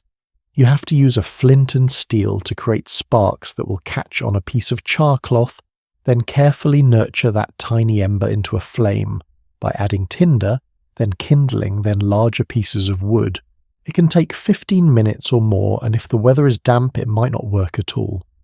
If you're smart, you have banked the fire before bed, covering the coals with ash, so they burn slowly through the night. Now you clear away the ash, add some dry wood and blow on the coals until flames appear. This is your stove, your heater, your light source, and your most valuable tool. You will spend a significant portion of your day managing this fire. While the fire is building, you fetch water. This means taking a heavy wooden bucket or a clay pitcher and walking to the village well or the nearest stream. Depending on where you live, this might be a 5-minute walk or a 20-minute walk. The water you collect is not clean by modern standards. It might have animal waste in it. It might have dirt and debris, but it is what you have. You carry the water back. If you fill a large bucket, it weighs 30 to 40 pounds. You make this trip multiple times per day, every day. Your shoulders and back are strong from this work, but they also ache constantly. Now you can begin preparing the morning meal. What do you eat? The answer depends on the season, and on what your family has managed to grow or trade for. But let me tell you what a typical breakfast might look like for a peasant family in England in the 1300s. Bread. Dark, heavy bread made from a mixture of wheat, barley and rye, or sometimes just barley and rye because wheat was more expensive. You baked this bread yourself several days ago in the village communal oven, because most peasant cottages did not have ovens. You pay the lord of the manor a fee to use the communal oven, and you are required to use it. Baking bread at home in your own hearth is forbidden because it deprives the lord of his baking fees. The bread is stale by now, but you can soften it by dipping it in ale or in pottage. Pottage is a thick stew that you keep simmering over the fire almost constantly. You add to it whatever you have. Peas, beans, onions, cabbage, turnips, maybe a few grains of barley to thicken it.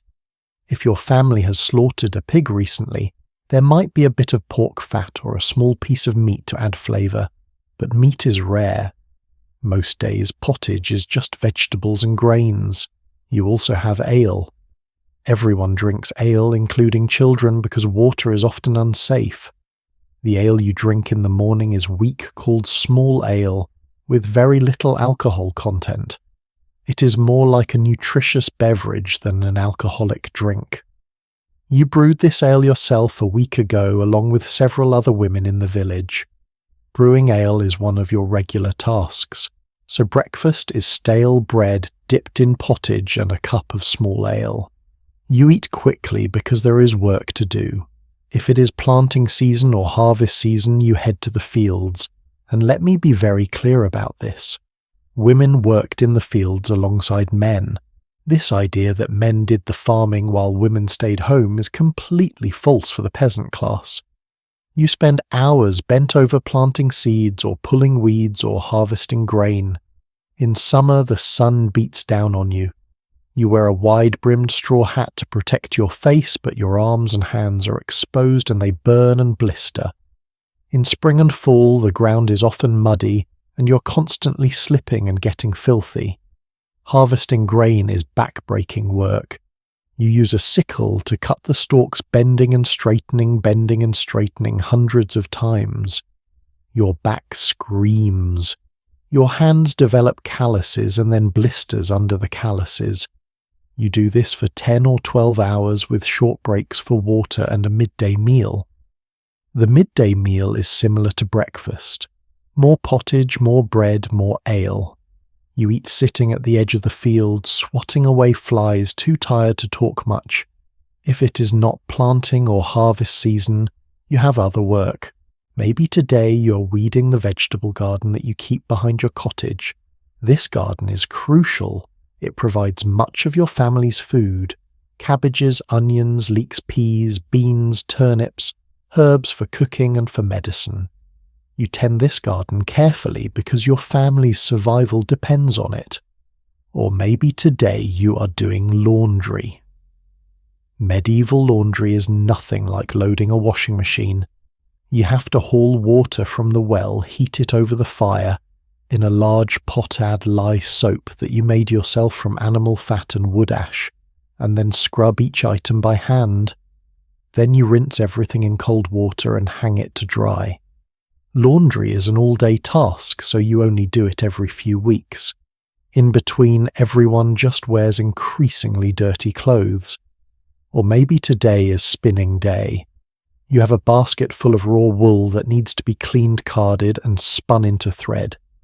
This thread will eventually be woven into cloth for your family's clothing, or it will be sold or traded. Spinning is something you can do while sitting, which makes it less physically demanding than field work, but it is tedious and endless.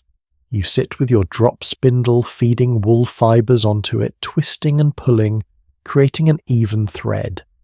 You can spin for hours and have only a small amount of thread to show for it. If you are efficient, you spin while you watch younger children, or while you sit with other women from the village. Spinning is often a social activity. Several women will gather in someone's cottage or outside on a nice day, and they will spin together, talking, sharing news, teaching younger girls how to do the work. This is actually one of the few pleasures of your day, the company of other women, the sharing of stories and gossip and advice. These relationships are your lifeline. When you are sick, these women will help you. When you give birth, these women will be there. When your husband dies, or your children die, or you face some crisis, these women will support you as best they can. The afternoon continues. More work, always more work. You might need to milk the cow or the goat if your family owns one. You might need to churn butter, which requires an hour or more of repetitive labour, moving the churn handle up and down until the cream finally separates into butter and buttermilk. You might need to tend to chickens, collecting eggs, checking for predators, making sure they have food and water. You might need to work on mending clothes, sewing patches onto holes, because new fabric is expensive and you make everything last as long as possible. You might need to gather firewood. This is heavy, dirty work. You walk into the nearby forest, gather fallen branches, tie them into bundles and carry them home. You're not supposed to cut down trees without permission from the Lord, but you can collect fallen wood. Your arms ache from the weight. As evening approaches, you return to the cottage and begin preparing the evening meal. This is much like breakfast and midday dinner, pottage bread ale. If you're lucky, maybe a bit of cheese or a few eggs. The family eats together, sitting on benches around a rough wooden table, or just sitting on the floor. After the meal, there is still work. Cleaning the dishes, which just means scraping them clean and rinsing them in a bucket of water. Banking the fire for the night. Making sure the animals are secure. Checking on children. If it is winter and darkness has fallen early, you might have an hour or two before bed. What do you do with this time?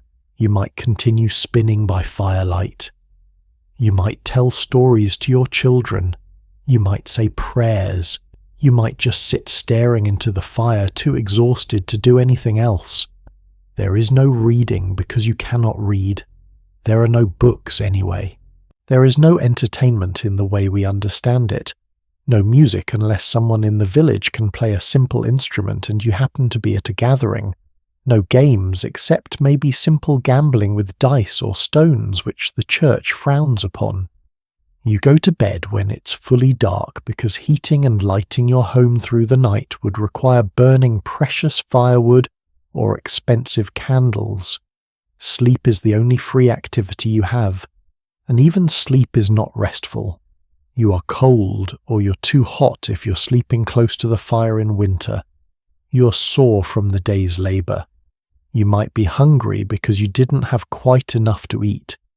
You're probably itching because your bedding and your clothing are full of lice and fleas, which are just a fact of life, and then you wake up and do it all again. This is what I mean when I say that medieval peasant life was consumed by labour. There was no work-life balance. There was just work constantly relentlessly from childhood until you were too old or too sick to continue. And remember, this is in addition to pregnancy and childbearing for most of your adult life. You are doing all of this work while pregnant. You're doing it while nursing a baby. You're doing it while recovering from giving birth just a few weeks ago. Can you imagine? Can you really imagine living like this? I have to admit, researching this has given me such a profound appreciation for the basic comforts of modern life. Running water, electricity, grocery stores, washing machines, pain medication. All of these things that we take completely for granted would seem like magic to a medieval peasant woman. But here is what also strikes me. These women survived. More than that, they built communities. They found moments of joy. They sang while they worked. They told jokes and stories. They celebrated holy days and harvest festivals. They loved their children and their friends and sometimes even their husbands. They were not just victims of a brutal system. They were human beings living full, complex lives. And that matters. Because when we reduce medieval women to just their suffering, we miss their humanity. We miss the fact that they laughed and hoped and dreamed just like we do. They just did it while hauling buckets of water and grinding grain by hand. Now we've been focusing primarily on peasant women because they were the vast majority.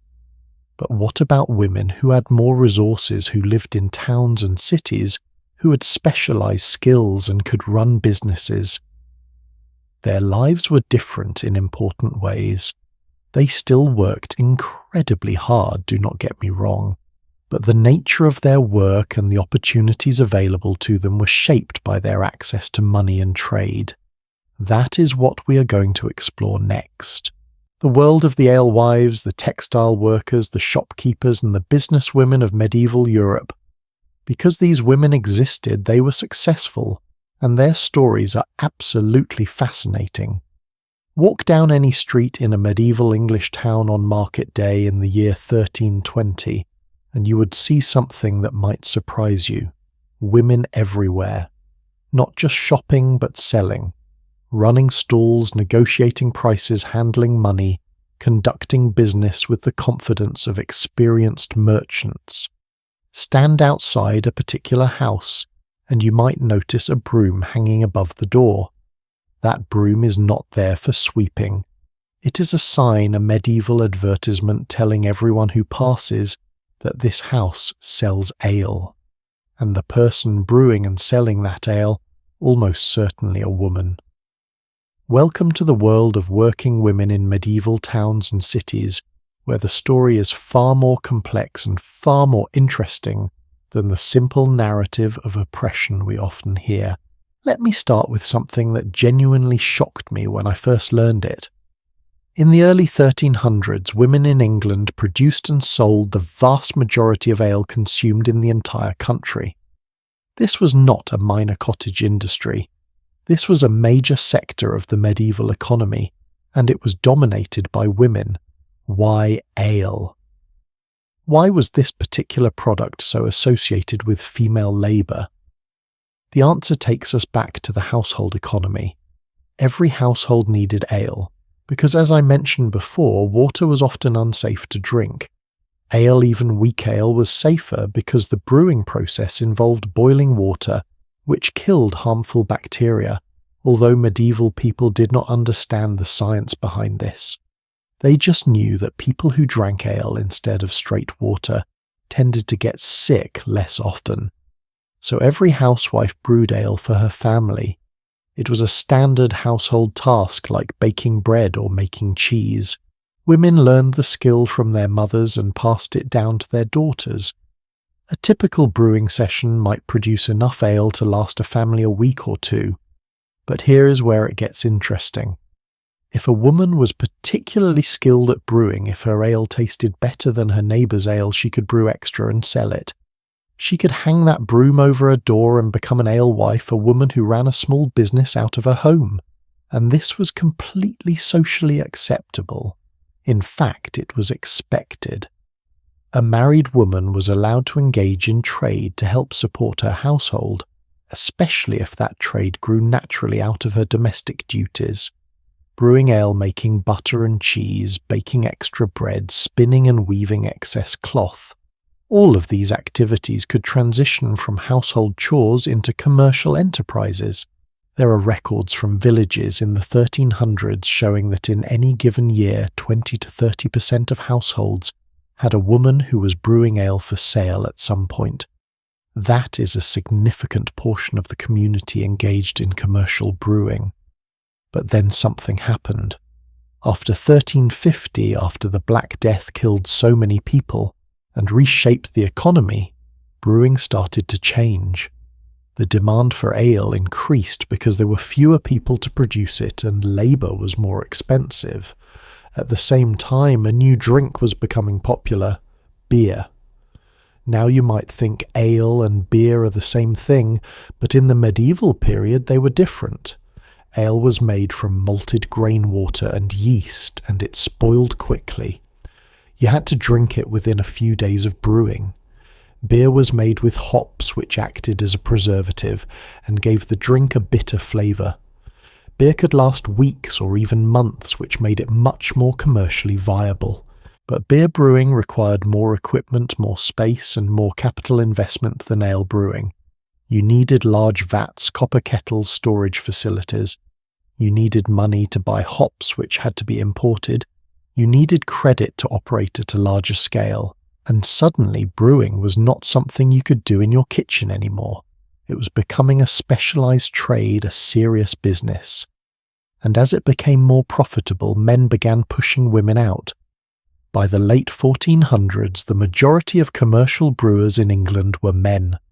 Women were still brewing ale for their families, but the commercial beer industry had become male-dominated. This is a pattern we see again and again throughout history. When work is low status and low profit, women can do it.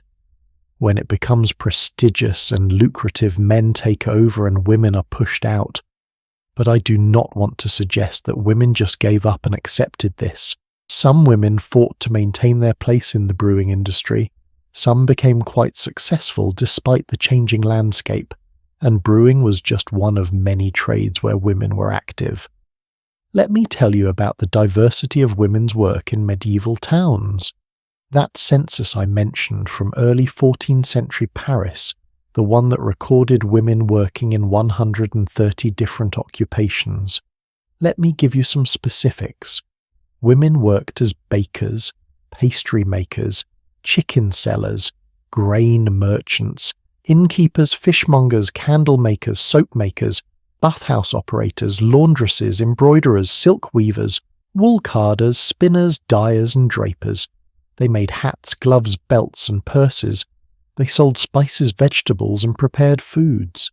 They ran taverns and boarding houses. They worked as nurses and midwives. Some even worked in traditionally male trades like metalworking and carpentry, though these were rare. In the textile industry, which was one of the largest industries in medieval Europe, women were absolutely essential. The entire process of turning raw wool or flax into finished cloth involved dozens of steps, and women performed most of them. First, the raw fibre had to be cleaned. This meant washing wool to remove dirt and lanolin or retting flax in water to separate the usable fibres from the plant material. Then the fibres had to be combed or carded to align them. Then they had to be spun into thread. Then the thread had to be woven into cloth. Then the cloth had to be fulled, which meant beating it in water, mixed with urine or other chemicals to mat the fibres together and make the cloth denser and warmer. Then it had to be dyed. Then it had to be finished, which might include shearing off excess fibres, brushing it to raise a nap or pressing it. Women worked at every stage of this process, though men controlled some of the later, more lucrative stages, like weaving on large looms and finishing. Spinning in particular was considered quintessentially female work. In fact, our modern word spinster, meaning an unmarried woman, comes directly from this. Spinning was what unmarried women did to support themselves. It was low-paid, tedious work, but it was always available, and you could do it at home. Here is something fascinating. In some medieval towns, there were laws that protected women's right to work in certain trades. In England, there was a legal concept called femme sole, which means woman alone. A married woman who operated a business could register as a femme sole, which meant she was treated as legally independent for business purposes. She could sign contracts, sue and be sued, manage her own finances, all without her husband's permission or involvement. This was a remarkable exception to the normal rule that married women were legally subsumed under their husband's identity, and it shows that medieval society recognized that women's economic contributions were important enough to warrant legal protection. Let me tell you about a woman who took full advantage of this system. Her name was Rose of Burford, and she lived in England in the early 1400s. Rose was a wool merchant, one of the wealthiest merchants in her town. She bought raw wool from producers, sold it to weavers and exporters, and made a substantial profit. She owned property, she extended credit, she engaged in complex business deals. Rose was married, but she operated her business independently under the femme sole designation. When her husband died, she continued the business without interruption. She eventually remarried, but again her business remained hers. She was not just a successful merchant, she was one of the most successful merchants in her region, male or female. Stories like Rose's were not common, but they were not unique either. There are records of numerous women operating successful businesses in medieval towns. The difference is that we rarely hear about them because history tends to focus on the men. Now I want to be clear. Working women in medieval towns and cities still faced enormous disadvantages. They were almost never admitted to the powerful merchant guilds that controlled trade. They were paid less than men for the same work. They faced constant legal and social barriers. If they were too successful, they might face resentment or even accusations of improper behavior. But within those constraints, some women built real economic power. They controlled their own money. They made their own business decisions. They supported themselves and their families through their skills and their labour. And this matters because it shows us that medieval women had more agency and more diversity in their lives than we often assume. They were not all helpless victims. Some were entrepreneurs, some were skilled artisans, some were shrewd businesswomen who navigated a complex economic landscape and came out ahead. Let me tell you about another woman whose story I find inspiring. Her name was Christine de Pizan, and she lived in France in the late 1300s and early 1400s. Christine was born in Italy but grew up in Paris because her father was the court astrologer for the French king. Christine received an unusually good education for a girl. Her father believed in educating daughters, which was rare. She learned to read and write in multiple languages. She studied literature, history, and philosophy. At 15, Christine married a court secretary. They were by all accounts genuinely happy together, but then when Christine was 25, her husband died suddenly. Within a few years, her father also died. Christine was left as a widow with 3 young children, her mother and a niece to support. She had no income. Her husband had left some debts. Her situation was desperate. So Christine did something almost unheard of for a woman of her class and era. She became a professional writer. She started by writing love poetry, which was popular at the French court. She dedicated her poems to wealthy patrons who paid her for her work. Then she moved on to longer works, philosophical treatises, historical chronicles, even military strategy guides.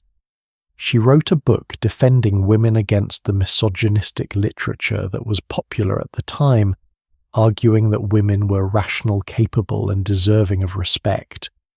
Christine supported her entire household through her writing.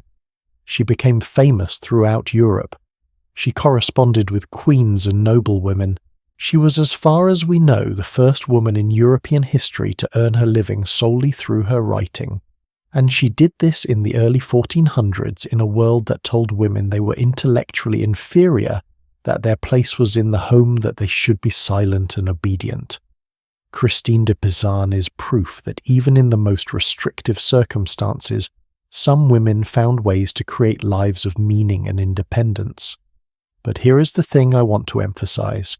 For every Christine de Pizan or Rose of Burford, there were thousands of women whose names we do not know, but who were also working, contributing, building small businesses, supporting their families through their skills and their labor. The woman who sold vegetables at the market every Saturday. The woman who took in laundry to earn a few extra pennies. The woman who baked pies and sold them to her neighbors. The woman who spun thread for a textile merchant and got paid by the pound. These women were not famous. Their stories were not recorded. But they were the backbone of the medieval urban economy. And their work was not just about survival, although it was certainly that. It was also about dignity, about having something of your own, about being able to say, I made this, I sold this, I earned this. In a world that told women they were property, that told them they existed only in relation to men, the ability to earn money through your own labor was a form of power.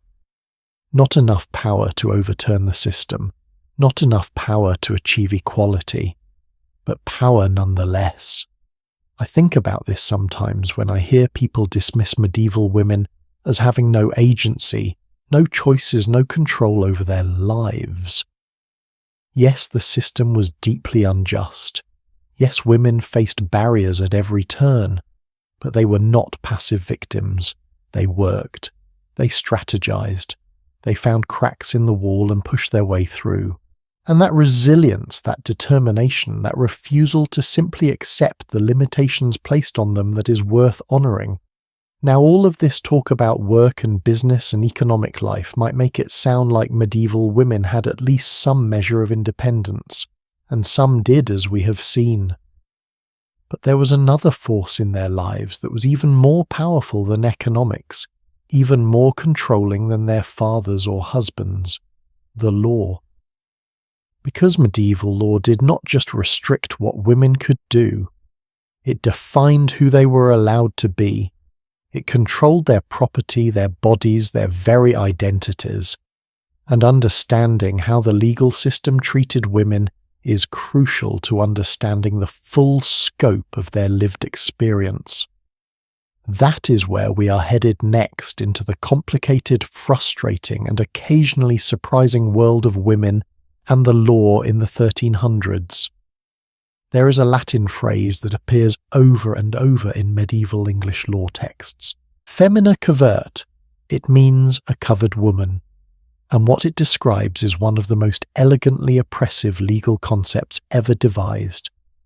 When a woman married in the 1300s, something strange happened to her in the eyes of the law. She disappeared. Her legal identity was absorbed into her husband's identity. She could not own property in her own name. She could not sign contracts.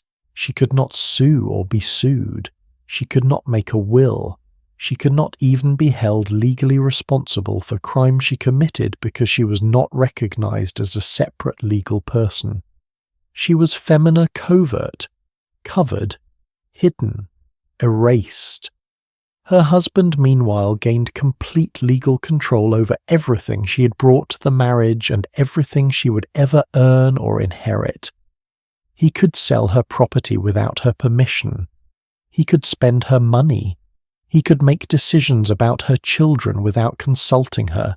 And if she objected, if she tried to assert any independent will, the law offered her almost no recourse. This system was called coverture, and it would persist in England and America for hundreds of years. But in the 1300s, it was just beginning to solidify into the comprehensive legal framework that would define women's status for centuries to come. Let me give you a concrete example of how this worked in practice. In 1349, there was a woman named Matilda who lived in a small town in Lincolnshire. Matilda's father died and left her a fairly substantial piece of land, maybe 20 acres, which was a significant inheritance for someone of her class. The land was productive. It generated income from crops and from tenant farmers who worked portions of it. Matilda was already married to a man named Geoffrey. The moment Matilda's father died, and she inherited the land, that land legally became Geoffrey's. Not theirs together. His. Matilda had no legal claim to it whatsoever. Geoffrey, it turns out, was not a particularly responsible person. He had debts. He liked to gamble. Within 2 years of inheriting Matilda's land, he had sold half of it to pay off his creditors. He did not ask Matilda's permission. He did not need to. The land was his to do with as he pleased. Matilda was furious. This was her family's land, her inheritance from her father. But when she tried to challenge the sale in court, she was told she had no standing. She was a married woman.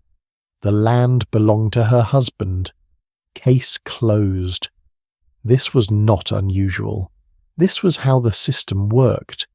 And it meant that a woman's financial security, her future, the inheritance she might have planned to pass on to her children, all of it was completely at the mercy of her husband's decisions. Now you might be thinking, well, surely a good husband would consult his wife, would consider her interest, would not just sell off her family land without her agreement. And maybe some husbands did. But the law did not require it. The law did not even suggest it. The law treated married women like children who needed to be controlled and protected by male guardians. And this was not just about property. It extended to every aspect of legal life. If a married woman committed a crime, her husband was legally responsible. If she stole something or assaulted someone or even committed murder, the courts would often go after her husband instead of her. Why? Because she was understood to be under his authority and control. If she behaved badly, it was his fault for not managing her properly. You can imagine how this created perverse incentives. A husband could encourage his wife to commit crimes and then claim he had no knowledge of her actions.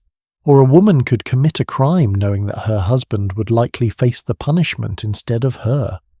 The system was bizarre, but there were exceptions, and the exceptions are where things get interesting. I already mentioned the femme sole designation for businesswomen. That was one exception. But there was another category of women who had full legal rights: widows. When a woman's husband died, something magical happened from a legal perspective. She suddenly became a real person again.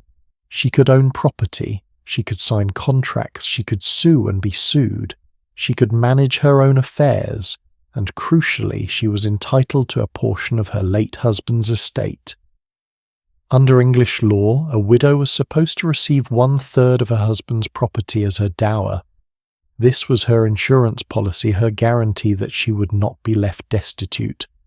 The dower was hers for life, even if she remarried. Even if her late husband's family tried to cut her out, the law protected her right to this 1/3. In practice, whether a widow actually received her full dower depended on a lot of factors. If the estate was heavily indebted, there might not be much left.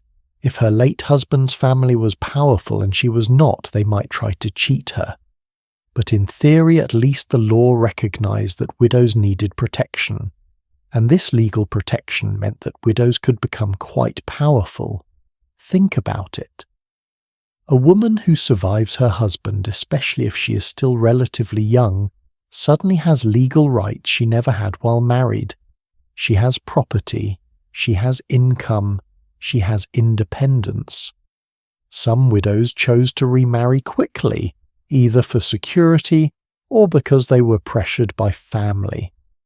But some widows chose to remain unmarried and enjoy their newfound freedom. There are records of widows in the 1300s who ran businesses, managed estates, negotiated with lords and bishops, and wielded real economic and social power. These were not noble women necessarily. Some were just the widows of prosperous merchants or skilled craftsmen. But they had something that married women did not have: legal personhood. One historian studying medieval England found that in some manorial courts, the legal records that dealt with land disputes and local governance widows appeared almost as frequently as married men. They were buying land, selling land, making contracts, resolving disputes. They were active legal agents in a way that married women simply could not be. This creates a really dark irony. For some women, the death of their husband was not just a tragedy. It was also a liberation. I want to tell you about a woman named Eleanor de Montfort. She was a noble woman, so her story is better documented than most, but it illustrates the principle beautifully. Eleanor was married to Simon de Montfort, who was one of the most powerful barons in England in the mid-1300s. Simon led a rebellion against King Henry III and briefly controlled the government. But then Simon was killed in battle in 1265 and Eleanor became a widow. Eleanor could have retreated from public life. She could have entered a convent, which is what many noble widows did. But instead, Eleanor used her dower rights to maintain her independence and her political influence. She negotiated with the king to protect her lands and her income. She supported her children's political ambitions. She remained a force to be reckoned with for decades after her husband's death. And here is the thing. While Simon was alive, Eleanor had no legal power. Everything she did had to be in his name with his permission. But once he died, she could act on her own. His death, tragic as it was, gave her a kind of power she had never had as his wife. This pattern repeated across medieval society at every social level. Widows had options. Married women, with rare exceptions, did not. Now let me talk about unmarried women, because they existed too, even though we do not hear about them as often. Some women never married. Maybe they could not afford a dowry. Maybe they were physically disabled and no one wanted to marry them. Maybe they chose religious life and became nuns. Maybe they simply preferred independence. These single women, like widows, had legal rights. They could own property. They could work and keep their wages. They could make contracts and wills. They were not covered by a husband's authority. But their lives were often economically precarious. Without a husband's income and without the family support structure that marriage provided, single women had to support themselves entirely through their own labour. This usually meant low-paid work like spinning, sewing, domestic service, or laundering. The word spinster, which I mentioned before, became specifically associated with unmarried women, because spinning was something single women did to earn a meagre living. It was tedious, poorly paid work, but it was always available. Some unmarried women managed to build comfortable lives. They might inherit property from parents or siblings. They might establish themselves in a profitable trade. But most struggled, and society looked down on them. An unmarried woman past a certain age was seen as pitiable or suspicious. Why had no one wanted to marry her? What was wrong with her? The pressure to marry was intense. Marriage was not just a personal choice. It was an economic necessity for most women, and the legal system reinforced this by giving married women almost no rights, while simultaneously making it nearly impossible for single women to thrive economically. Let me shift to another aspect of the legal system that affected women: land ownership. In the feudal system that dominated medieval Europe, land was everything. Land was wealth. Land was power. Land was status. Who owned land and who controlled land determined the entire social hierarchy. Women could inherit land, but with significant restrictions. In England, under the system of primogeniture, the oldest son inherited everything. Daughters only inherited if there were no sons. And even when a daughter did inherit land, as Matilda did in the example I gave earlier, she lost control of it the moment she married. Among the nobility, this created elaborate legal manoeuvring. Families would arrange marriages specifically to combine landholdings or to prevent land from passing out of family control. A noble father with only daughters might arrange for his daughter to marry the son of an ally, with agreements about how the land would be managed and who would inherit it in the next generation. These marriage contracts could be incredibly complex, spelling out in detail what portion of the estate would go to, which child, what the widow's dower would be, what would happen if the husband died without male heirs, and on and on. The contracts were not about love or compatibility. They were legal instruments for managing property across generations, and the women involved, the daughters being married off to consolidate estates, had essentially no say in these arrangements. They were the means by which land was transferred. They were not the decision makers.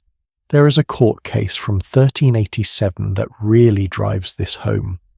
A noblewoman named Joan had inherited a substantial estate from her father because she had no brothers. She married and her husband took control of the land. Then her husband died. Joan, now a widow, had rights to her dower 1/3 of the estate. But Joan's late husband's family challenged this. They argued that Joan had not properly fulfilled her wifely duties and therefore she should not receive her dower. What were these duties she supposedly failed? The records are vague, but it seems they were claiming she'd been disobedient or had not provided her husband with male heirs. The case went on for years. Joan had to hire lawyers and fight her late husband's family in court just to receive what the law clearly said was hers. Eventually she won, but the fact that she had to fight at all shows how vulnerable even wealthy women were. For peasant women, the situation was different but no less restrictive. Peasant women rarely owned land outright. They worked land that belonged to the lord of the manor. They lived on that land as tenants or serfs. When a peasant woman's husband died, she might be allowed to continue working the land, but this was at the lord's discretion. If the lord decided he wanted to give that land to someone else, she had almost no recourse. She could petition, she could beg, but she could not demand her rights because she had very few rights to begin with. And if a peasant woman wanted to leave the manor to move to a town or to marry someone from another village, she needed the lord's permission. The lord owned not just the land but the people who worked it. Women were tied to the land by law and by custom. I want to be clear about something. When I describe these legal restrictions, I am not saying that every woman's life was miserable, or that women were helpless victims. We have already seen that some women found ways to work around the system, to build businesses, to exercise agency within the constraints they faced. But I also do not want to minimize how unjust the system was. The law treated women as inferior, as dependents, as property. And while some individual women found success, the structure itself was designed to keep women subordinate. And that structure had consequences that rippled through every aspect of women's lives. So far, we have talked about economics, about daily life, about the legal framework. But there was another force shaping medieval women's lives, one that was even more powerful and more pervasive than secular law: the Church. The Catholic Church was the dominant institution in medieval Europe, and it had very specific ideas about women, about their bodies, about their spiritual nature, and about their place in the world. Understanding what the Church taught and how it controlled women is essential to understanding the full picture, and that is exactly where we are heading next. Every Sunday morning in the year 1332, a woman named Agnes walks to her village church. She covers her hair carefully with a linen veil because entering church with uncovered hair would be scandalous. She takes her place on the left side of the nave because men stand on the right and women on the left. She listens to the priest deliver a sermon in Latin, a language she does not understand, and she hears once again that she is a daughter of Eve, that women brought sin into the world, that her very existence as a female is tied to humanity's fall from grace. This is what the Church taught, week after week, year after year, from birth until death. The Catholic Church in the 1300s was not just a religious institution, it was the most powerful political, economic and cultural force in all of Europe. It owned vast amounts of land. It collected taxes called tithes from every household. It ran the courts that handled moral and family issues. It controlled education. It determined what people could read, what they could believe, and how they understood the world. And it had very specific teachings about women. Teachings that shaped everything from law to medicine to daily social interactions. Let me start with the theological foundation, because understanding church doctrine helps explain why medieval women faced the particular restrictions they did. The church taught that women were created second after Adam. God made Adam from dust directly and purposefully. Eve was made from Adam's rib as an afterthought, a helper. This established from the very beginning that women were derivative secondary, less important than men. Then came the fall. According to the book of Genesis, the serpent tempted Eve and Eve ate the forbidden fruit. Then she convinced Adam to eat it too.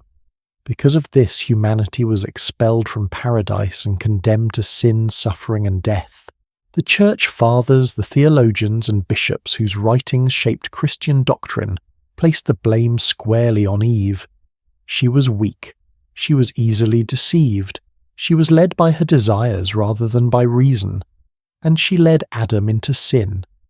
Therefore all women as daughters of Eve inherited her guilt and her weaknesses. Women were naturally more prone to sin. They were more emotional, more irrational, more susceptible to temptation. They needed to be controlled and guided by men who were more rational and more spiritual.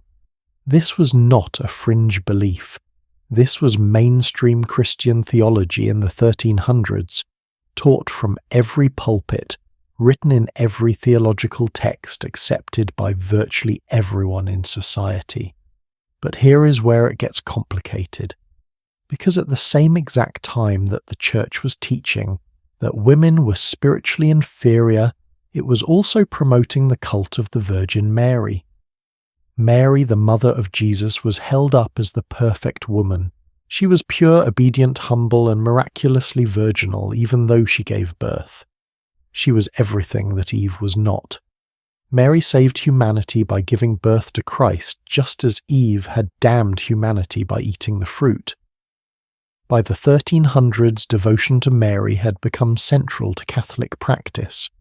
People prayed to Mary, built shrines to her dedicated churches, to her celebrated multiple feast days in her honour.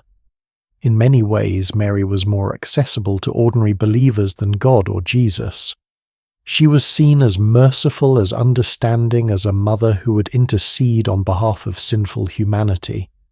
But here is the problem. Mary was impossible. No real woman could be like Mary. You could not be both a virgin and a mother. You could not give birth without experiencing the pain and the mess and the physical reality that the church taught was Eve's punishment. You could not be perfectly pure and perfectly obedient while also being a human being with desires and opinions and a will of your own. So women were given two models. Eve, the sinful temptress who ruined everything, and Mary, the impossible ideal that no one could actually achieve. There was no middle ground, no acknowledgement that most women were just people trying to live their lives. This created enormous psychological pressure. Women were told they were inherently sinful, but also that they should strive to be like Mary. They were told their bodies were shameful and dangerous, but also that their highest purpose was to use those bodies to have children. They were told to be silent and obedient, but also that they would be judged harshly if they did not manage their households, properly raise godly children, and support their husbands. The contradictions were built into the system. Let me give you a specific example of how this played out in daily life. Menstruation, The Church taught that menstruating women were ritually unclean. This idea came from Old Testament Jewish law, which prohibited menstruating women from entering the temple or participating in religious rituals. Medieval Christians adopted this concept even though it was not technically part of Christian doctrine. A menstruating woman in the 1300s might be told not to enter the church. She might be forbidden from receiving communion. Some theologians taught that if a menstruating woman touched holy objects, she would defile them. There were even beliefs that a menstruating woman's gaze could tarnish mirrors or wilt crops. None of this had any basis in biology, obviously, but it did not matter. The belief was widespread, and it reinforced the idea that women's bodies were inherently polluting, that female biology was shameful and dangerous. And this extended beyond menstruation. Pregnancy, childbirth, and the postpartum period were also seen as times of impurity. A woman who had just given birth was required to undergo a ceremony called churching before she could re-enter the church and participate in the sacraments. This ceremony involved prayers of purification, as if the act of giving birth, the very thing the church said was women's sacred duty, had made her unclean. Can you imagine? You risk your life bringing a child into the world, and then you are told you are too impure to enter God's house until a priest says prayers over you. But the church's control went even deeper than theological teachings. The church also controlled key aspects of women's practical lives through its administration of the sacraments and its operation of church courts. Marriage, as we have discussed, was a sacrament controlled by the church. The church set the rules for who could marry whom, what made a marriage valid, and under what circumstances a marriage could be annulled. This gave the church enormous power over women's lives. If a woman wanted to escape an abusive marriage, her only option was to petition the church court for an annulment. She would have to prove that the marriage had never been valid in the first place, perhaps because she had been coerced, or because her husband was impotent, or because they were too closely related. These cases could take years, they were expensive, and they were public, meaning everyone in your community would know the intimate details of your marriage. Most women simply could not afford to pursue an annulment even if they had grounds for one, but some did. Church court records from the 1300s are full of marriage dispute cases, and many of them were brought by women. Women testified about coercion, about unconsummated marriages, about prior contracts that made their current marriage invalid. And sometimes they won. The church courts were more sympathetic to women's complaints than secular courts often were, probably because the church genuinely believed that marriage required consent, and that forced marriages were sinful. So ironically, the same institution that taught that women were spiritually inferior also provided one of the few venues where women could challenge male authority. Now let me talk about the one place where women in the 1300s could potentially have real power and real independence. The convent.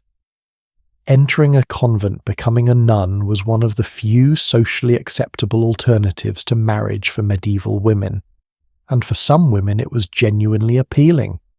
In a convent you would not have to submit to a husband. You would not have to endure repeated pregnancies and the dangers of childbirth. You would have access to education, to books, to a community of other women. If you rose to the position of abbess, the head of the convent, you would have real authority managing lands, making financial decisions, overseeing the lives of dozens or even hundreds of people. Some of the most remarkable women of the Middle Ages were abbesses. Hildegard of Bingen, who lived in the 1200s, was an abbess, a composer, a philosopher, a medical writer, and a mystic who corresponded with popes and emperors. Her writings on theology, natural science, and medicine were respected throughout Europe. She had a level of intellectual and spiritual authority that would have been completely impossible for a married woman. In the early Middle Ages, convents had been relatively independent. An abbess might control a large estate with its own farms, workshops and tenants. She would answer to a bishop, but day-to-day operations were entirely under her control. Some convents were wealthy and powerful institutions, but by the 1300s things were changing.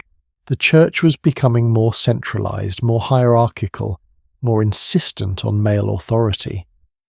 A series of popes had issued decrees requiring that convents be supervised by male priests and bishops. Nuns were increasingly cloistered, meaning they were forbidden from leaving the convent grounds. The independence that earlier generations of nuns had enjoyed was being stripped away. By the late 1300s, most convents were under tight male control. The abbess still managed internal affairs, but major decisions required approval from male church authorities. Nuns could not leave the convent without special permission. They could not own personal property. They could not interact with the outside world except through a grille or a screen.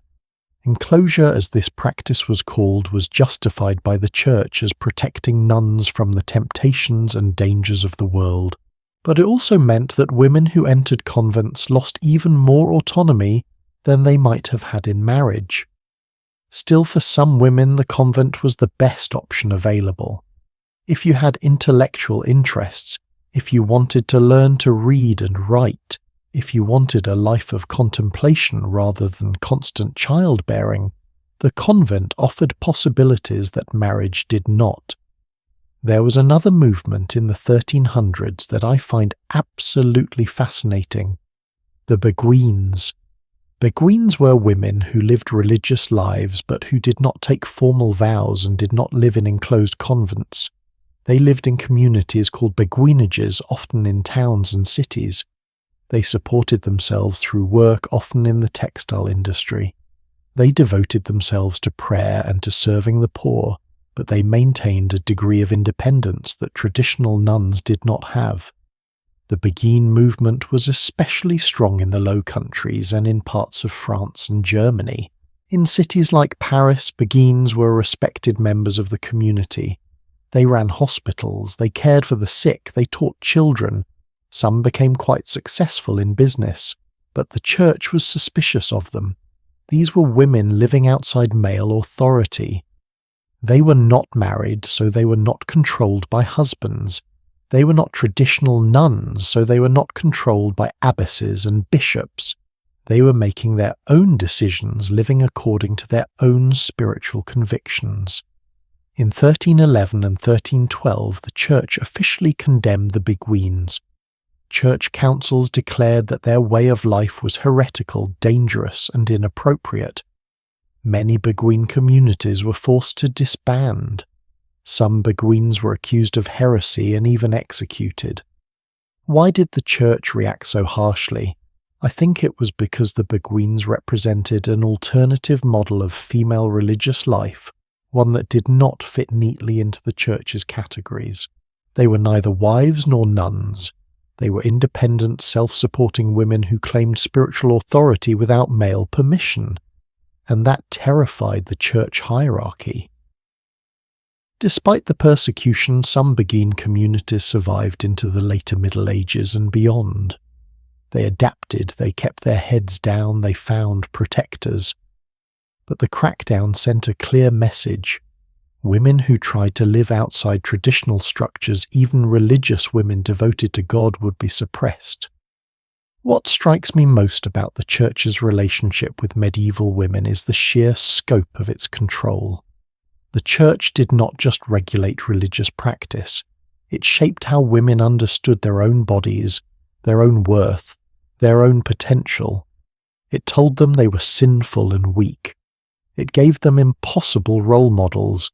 It restricted their movements, their choices, their voices. And yet within that restrictive framework, some women found ways to claim spiritual authority. Mystics like Julian of Norwich wrote theological texts that were read and respected. Nuns like Hildegard of Bingen composed music and wrote philosophy. Women went on pilgrimages, performed acts of charity, and found meaning in their faith despite the church's teachings about female inferiority. The church was oppressive, yes, but faith was also for many women a source of comfort, community and purpose. That complexity is important to acknowledge. So we have seen how secular law controlled women. We have seen how the church controlled women, but there was one more layer of control that we need to talk about: society itself, the unwritten rules, the expectations, the judgments of neighbours and family. Because even when the law or the church might have allowed something, social pressure often made it impossible. And nowhere was this more apparent than in the realm of appearance, beauty and reputation.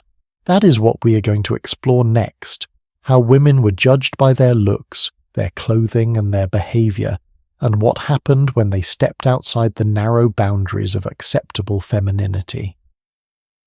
In 1346, a merchant's wife in London was brought before the city authorities and publicly shamed. Her crime: she had worn a fur-trimmed cloak that was too expensive for someone of her social class. The fur was ermine, which was reserved for nobility. By wearing it, she was literally breaking the law. This was not unusual. Medieval Europe had actual laws called sumptuary laws that dictated who could wear what, based on their social status. The colour of your dress, the length of your sleeves, the type of fur on your collar, the fabric of your belt, all of this was regulated. And women were watched more carefully than men, judged more harshly, punished more severely for violations. Because in the 1300s, how a woman looked was not just about vanity or personal preference. It was a statement about her morality, her social position, her sexual availability, and her value as a person. Let me paint you a picture of what was considered beautiful in the 1300s, because the standards were very specific and very strange by modern measures. The ideal woman had pale skin. Not just fair, but genuinely pale, almost translucent. This showed that you did not work outdoors in the sun, that you were refined and delicate. Peasant women who spent their days in the fields had tanned, weather-beaten skin. That was ugly. Aristocratic women who stayed indoors had pale skin. That was beautiful. To achieve this pale complexion, wealthy women used cosmetics made from lead. Yes, lead. They would apply a paste of white lead mixed with vinegar to their faces, necks and chests. This gave them a smooth, ghostly white appearance. It also poisoned them slowly. Lead is toxic. Prolonged use causes hair loss, skin damage, neurological problems and eventually death. But beauty standards demanded it, so women used it anyway. The ideal woman also had a high forehead, and I mean really high. The higher the better. The fashion was to pluck or even shave your hairline back several inches to create an elongated forehead. Some women plucked their eyebrows completely. The goal was to look almost alien with this vast expanse of pale forehead and barely any hair.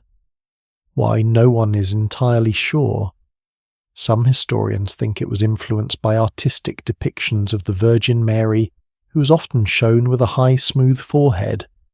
Others think it was just fashion arbitrary, like most fashion trends.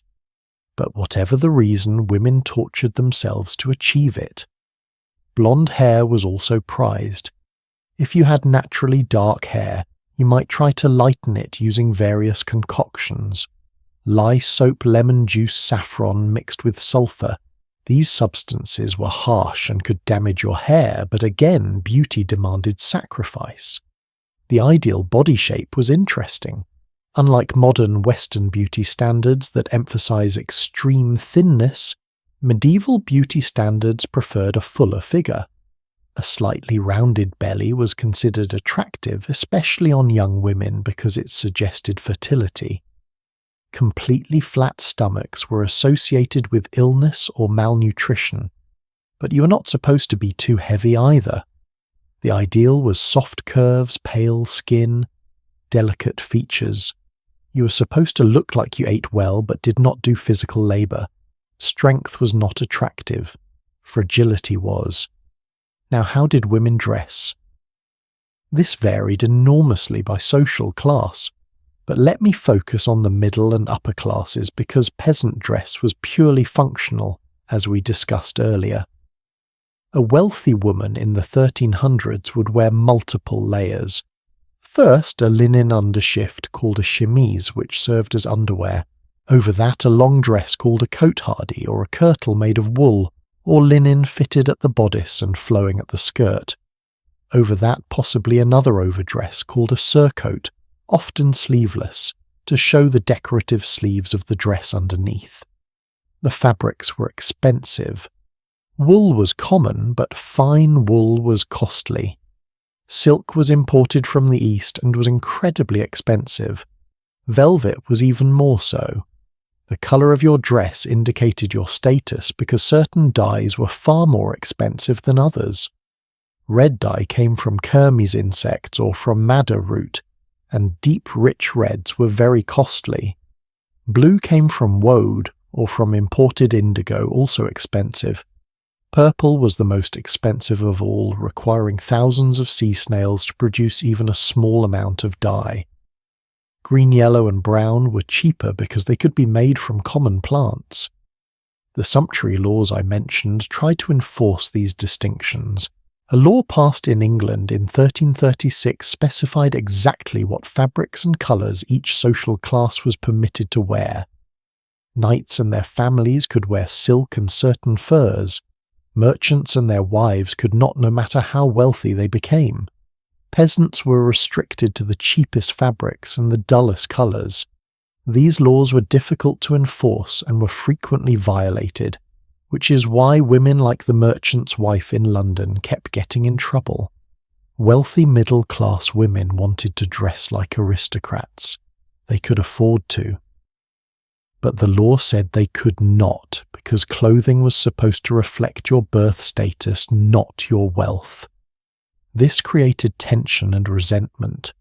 If you were a successful merchant's daughter with money and education, why should you dress in cheap brown wool, while some impoverished knight's wife wore silk just because she was born into nobility? It was not fair. But fairness was not the point. Social hierarchy was the point. Hair covering was mandatory for married women, as I have mentioned. A married woman showing her hair in public was scandalous, suggesting sexual immorality. The covering could be a simple linen veil for poor women, or an elaborate headdress for wealthy women. These headdresses became incredibly complex in the later Middle Ages.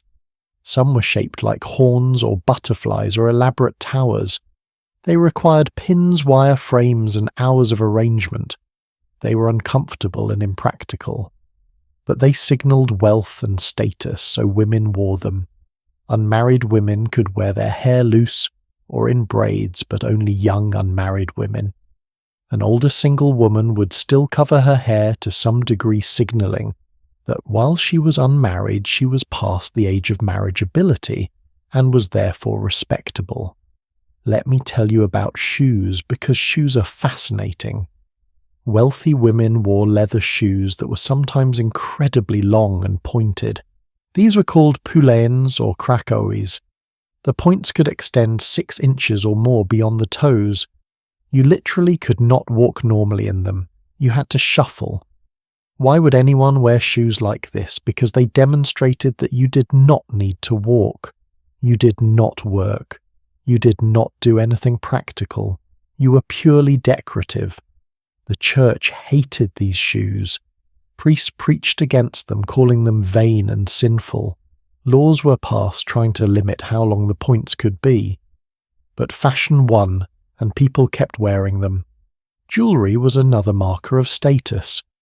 Wealthy women wore rings, brooches, necklaces, and belts made of silver or gold, often decorated with precious stones. These items were not just decorative, they were portable wealth. If your family faced financial trouble, you could sell your jewellery. Belts were particularly important. A woman's belt worn at the waist or hips often held a purse, because medieval dresses did not have pockets. The belt and purse could be quite elaborate, embroidered with gold thread studded with jewels.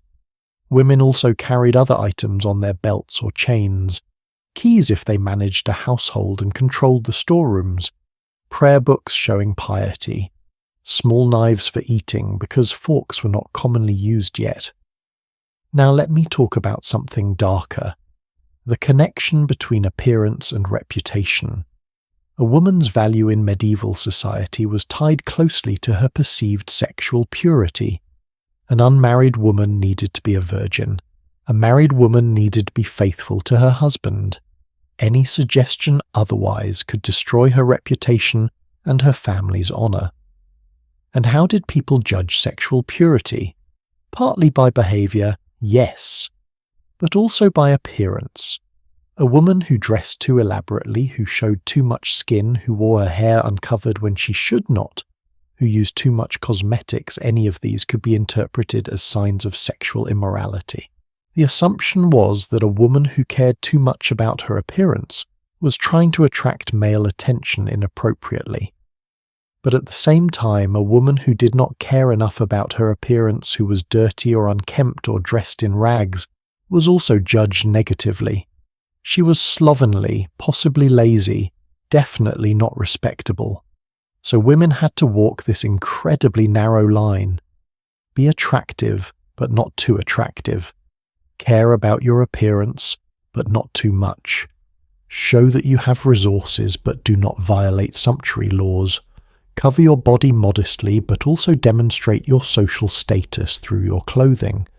It was exhausting and contradictory, and designed to keep women constantly anxious about how they were being perceived. There were also specific items of clothing that marked women as disreputable. In some cities, law required sex workers to wear a specific colour or a specific item of clothing to mark them as such. A yellow veil, for instance, or a striped hood. This was to warn respectable people away and to shame the women who wore these markers. But here is the cruel part. Women who were not sex workers could be forced to wear these markers as punishment for sexual transgressions. A woman who had a child outside of marriage or who was caught in adultery might be made to wear the yellow veil. And once you wore that marker, your reputation was destroyed forever. No one would marry you. No one would hire you for respectable work. You were marked for life. The obsession with controlling women's appearance was really about controlling women's sexuality and maintaining social hierarchies. If you could tell a woman's social class and sexual status just by looking at her, then the social order was visible, tangible, enforceable.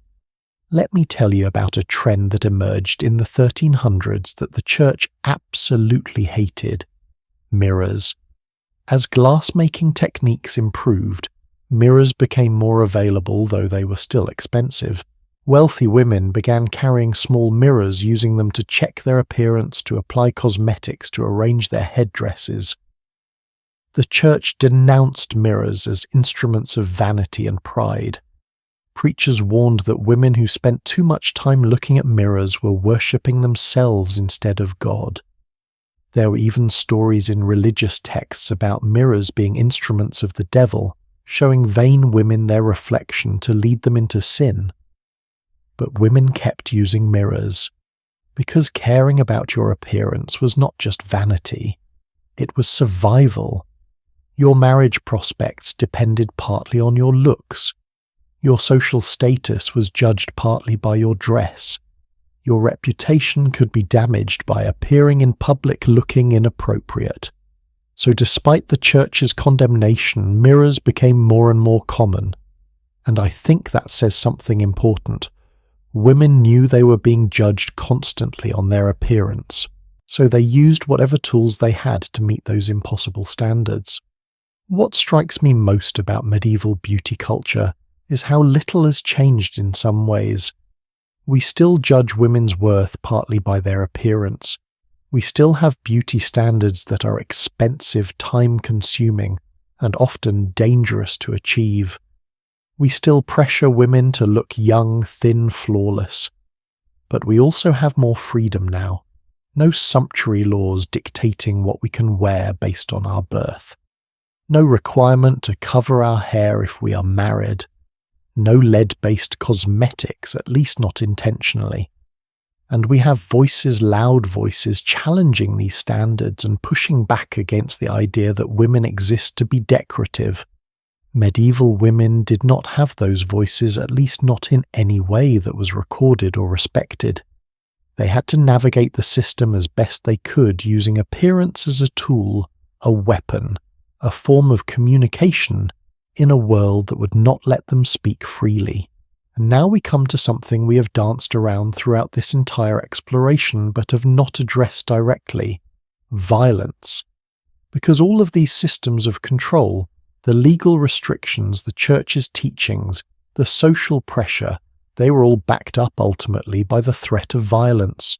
Women who stepped too far out of line, who challenged male authority too directly, who violated the rules, too flagrantly faced real physical danger. And that violence, and how women survived it or failed to survive it, is a crucial part of understanding their lives. That is what we need to confront next. I need to tell you something before we go any further. This section is going to be difficult. We're going to talk about violence against women in the 1300s, and some of what I share will be disturbing. But I think it is important that we do not look away, because to understand the full reality of women's lives in this period, we have to acknowledge not just the systemic oppression, but also the very real physical danger that many women faced. If you need to take a break, that is completely okay. I will be here when you're ready. There is a court record from 1352 in Yorkshire, England. A woman named Cecilia brings a case against her husband Thomas. She testifies that Thomas beats her regularly. She shows the court bruises on her arms, on her face.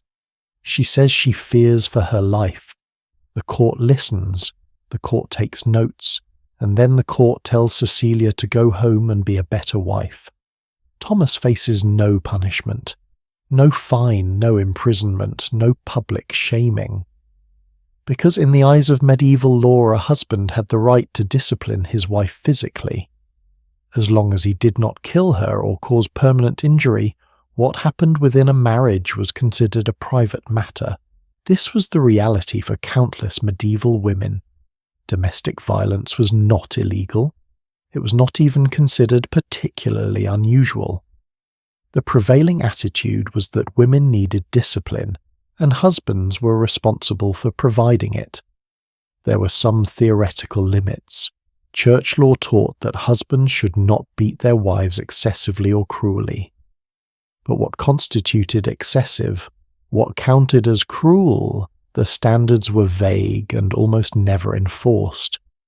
There is a legal principle from this period that I find both fascinating and horrifying. It was called the rule of thumb. According to some legal scholars, a husband could beat his wife with a stick, as long as the stick was no thicker than his thumb. Now historians debate whether this rule was actually codified in law, or whether it was just common practice that got recorded in legal commentaries.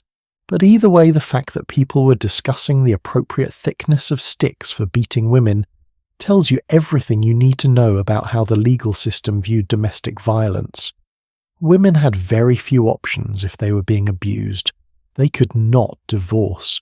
They could try to get a legal separation, but that required going to church court and proving that the abuse was so severe that their life was in danger.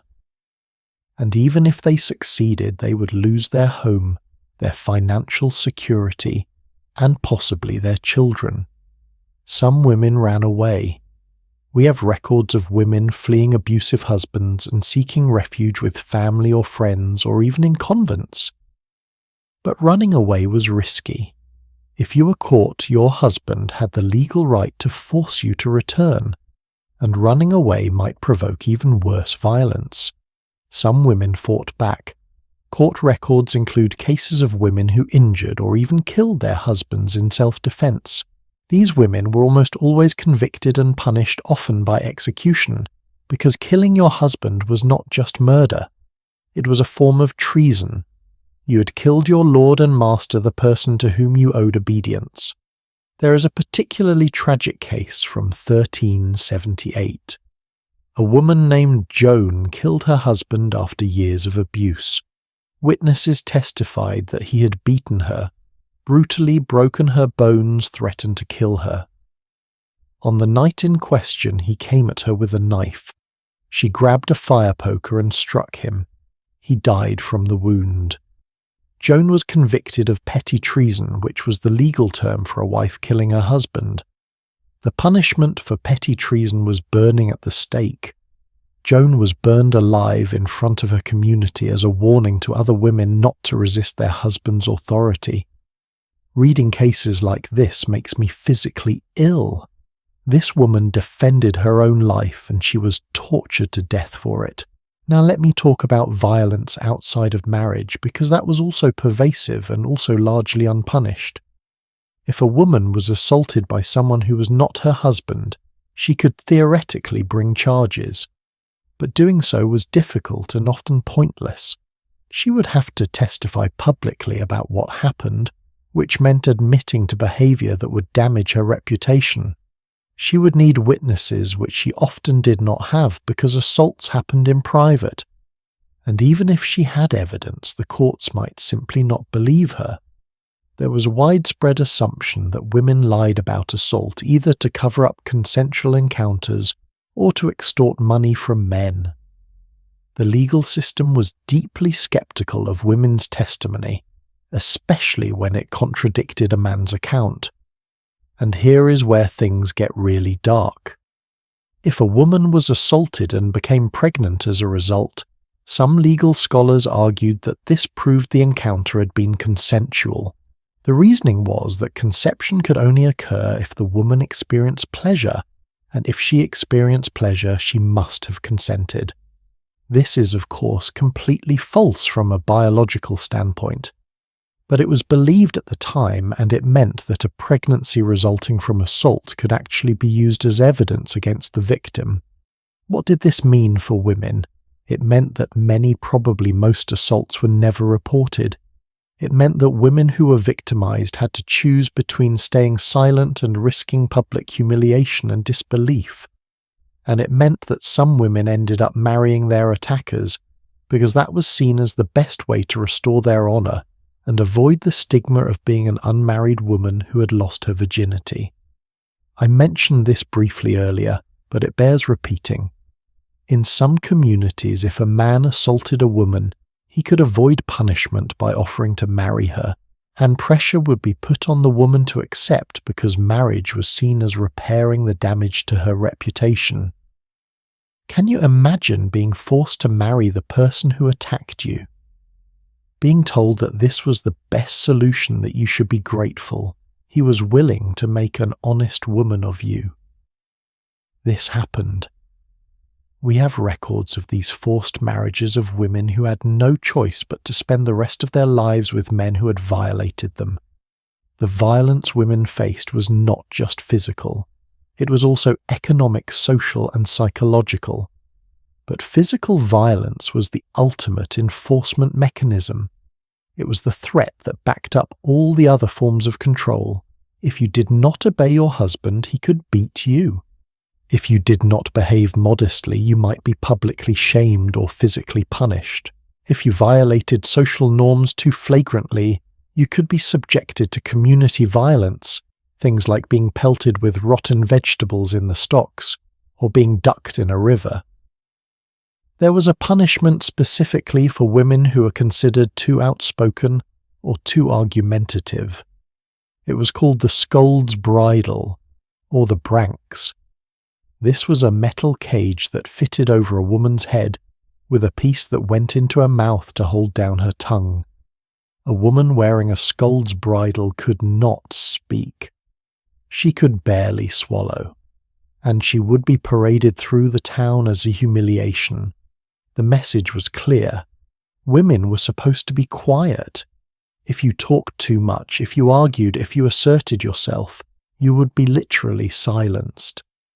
Now, I do not want to give the impression that all men were violent or that all women were helpless victims. That would not be accurate. There were men who loved their wives, who treated them with kindness and respect, who never raised a hand against them. There were women who had supportive husbands, protective fathers, male allies who stood up for them.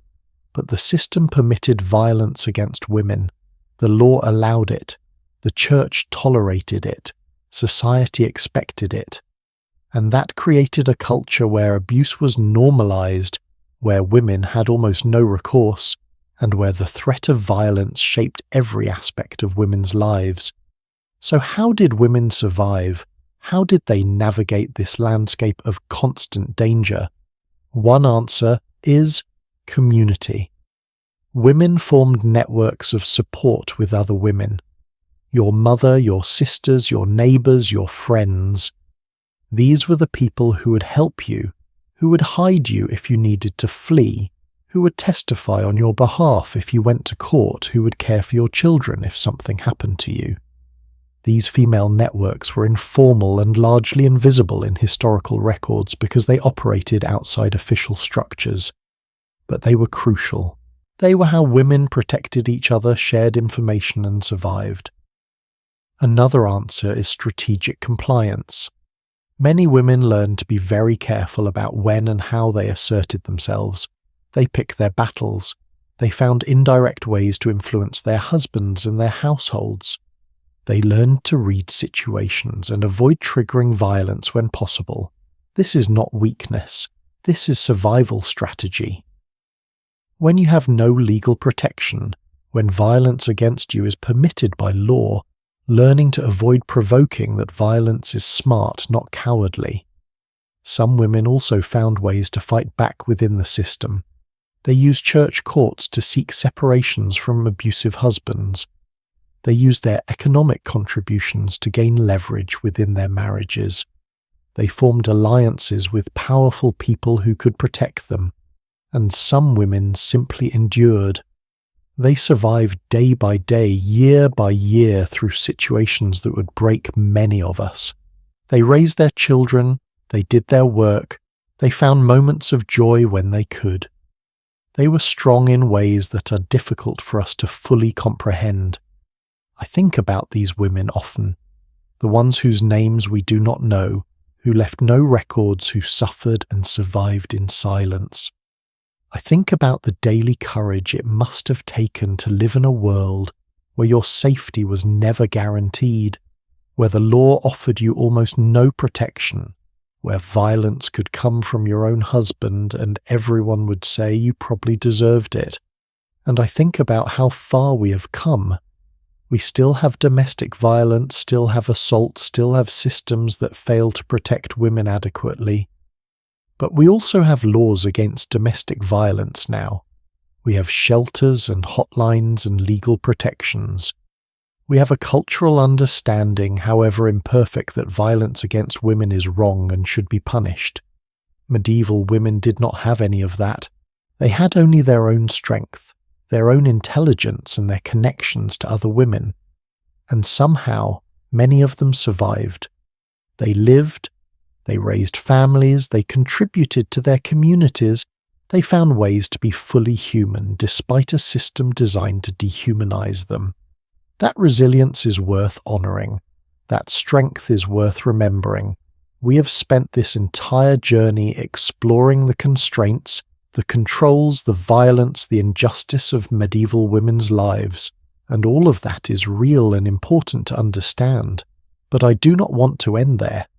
Because despite everything we have discussed, despite all the ways that medieval society oppressed and endangered women, there were still moments of joy, of achievement, of meaning.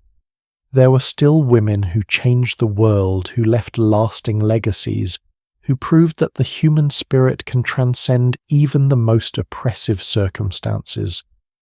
And that is what I want to leave you with as we come to the end of this exploration. The lessons, the legacies, and the remarkable truth that these women, our ancestors, were just as complex, just as capable, just as worthy as anyone living today.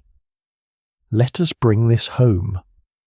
You know what strikes me most after spending all this time exploring the lives of women in the 1300s? It is not how different they were from us, it is how similar. These women worried about their children. They worked hard to provide for their families. They gossiped with friends. They fell in love even when they were not supposed to. They got angry when they were treated unfairly. They found moments of joy in small things, a sunny day, a good meal, a kind word from someone they cared about. They dreamed about better futures even when those futures seemed impossible. They were human. Fully, completely, wonderfully human. And for too long, history has treated them as footnotes, as background characters in stories about men. But I want to spend our final time together looking at what we can learn from their lives and celebrating the women who managed to leave their mark despite everything stacked against them. Let me start with something that has changed dramatically since the 1300s. Education. In the medieval period, literacy was rare for everyone, but it was especially rare for women. Most girls received no formal education at all. If you were a peasant girl, you learned practical skills from your mother. Cooking, cleaning, spinning, farming. You did not learn to read or write because you did not need those skills for the life you would lead. If you were a merchant's daughter, you might learn basic arithmetic and record keeping to help with a family business. You might learn to read just enough to keep accounts or to follow a recipe. But formal education, the kind that involved studying Latin philosophy theology, that was reserved almost exclusively for boys. If you were a noblewoman, you might have access to tutors, but even then your education was usually limited to things considered appropriate for women. How to manage a household, how to embroil, perhaps some music, maybe enough Latin to follow church services. Anything more serious was considered unnecessary or even dangerous. And yet, despite these barriers, some women became scholars, writers and intellectuals. We have already talked about Christine de Pizan, the professional writer. But there were others. Hildegard of Bingen wrote not just about theology, but also about medicine and natural science.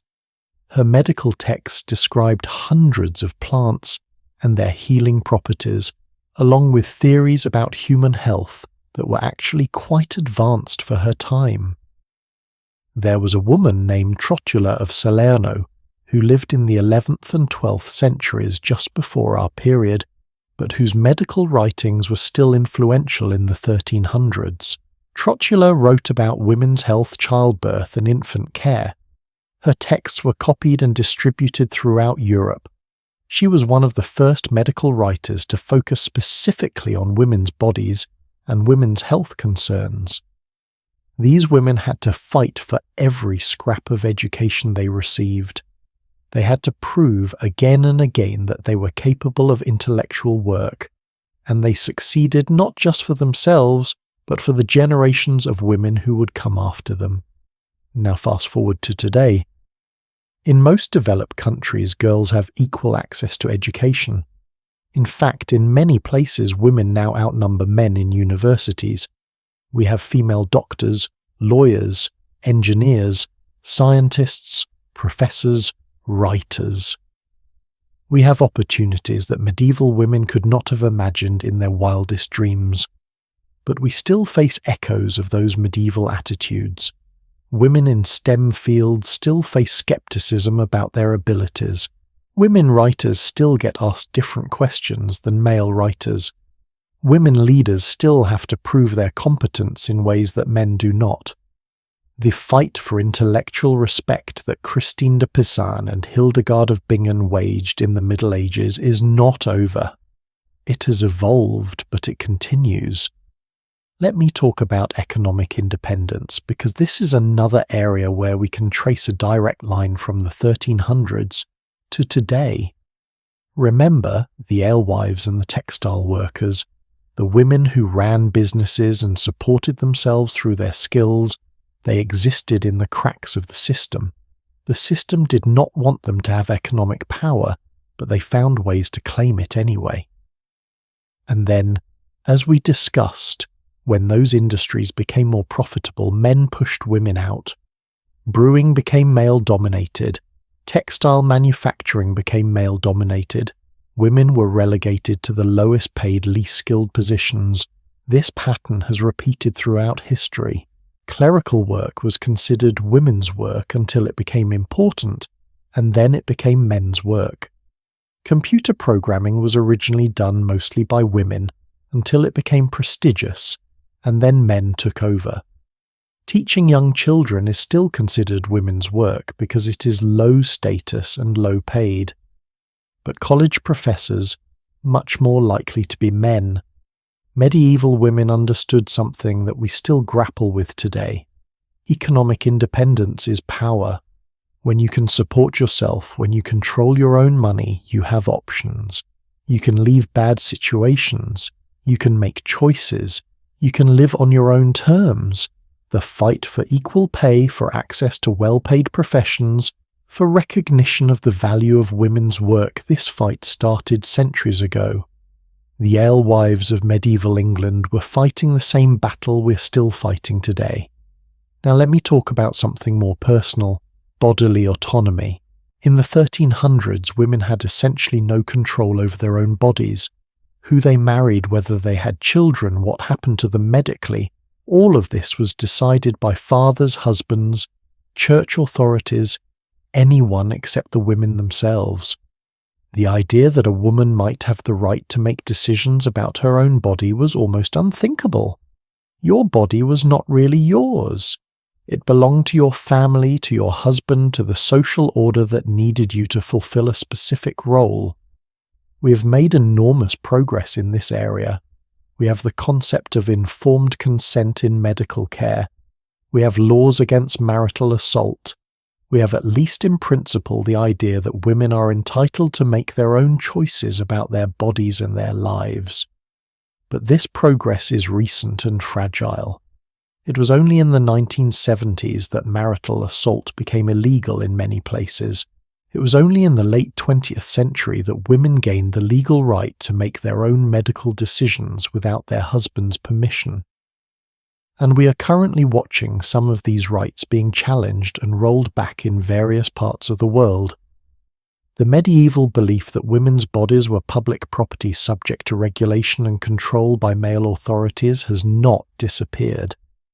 It has just taken new forms. Understanding this history helps us recognize when we are seeing medieval attitudes dressed up in modern language. When someone argues that women cannot be trusted to make their own healthcare decisions, that is a medieval idea. When someone suggests that women's primary value is in their ability to bear children, that is a medieval idea. When someone claims that women are naturally more emotional and less rational than men, that is a medieval idea. These beliefs have deep roots. They have been with us for centuries, but they are not inevitable. They are not natural. They are constructed, and what has been constructed can be deconstructed. Let me tell you about one more medieval woman before we finish. Her name was Marjgerie Kempe, and I mentioned her earlier in the context of childbirth, but there is more to her story. Marjgerie had 14 children, which is remarkable enough. But after her last child was born when she was in her 40s, Marjgerie decided she was done living the life that had been prescribed for her. She wanted to dedicate herself to God and to spiritual pursuits, so she negotiated with her husband. She offered him a deal. She would pay off his debts if he would agree to let her live chastely and independently. He agreed, and Marjgerie became a religious pilgrim. She travelled all over Europe and even to Jerusalem, which was an incredible journey for a woman travelling without a male guardian. She claimed to have visions and spiritual experiences. She dictated her autobiography, which, as I mentioned, was one of the first autobiographies in the English language. The church authorities did not know what to make of her. Was she a holy woman or a crazy woman? Was she genuinely inspired by God, or was she delusional?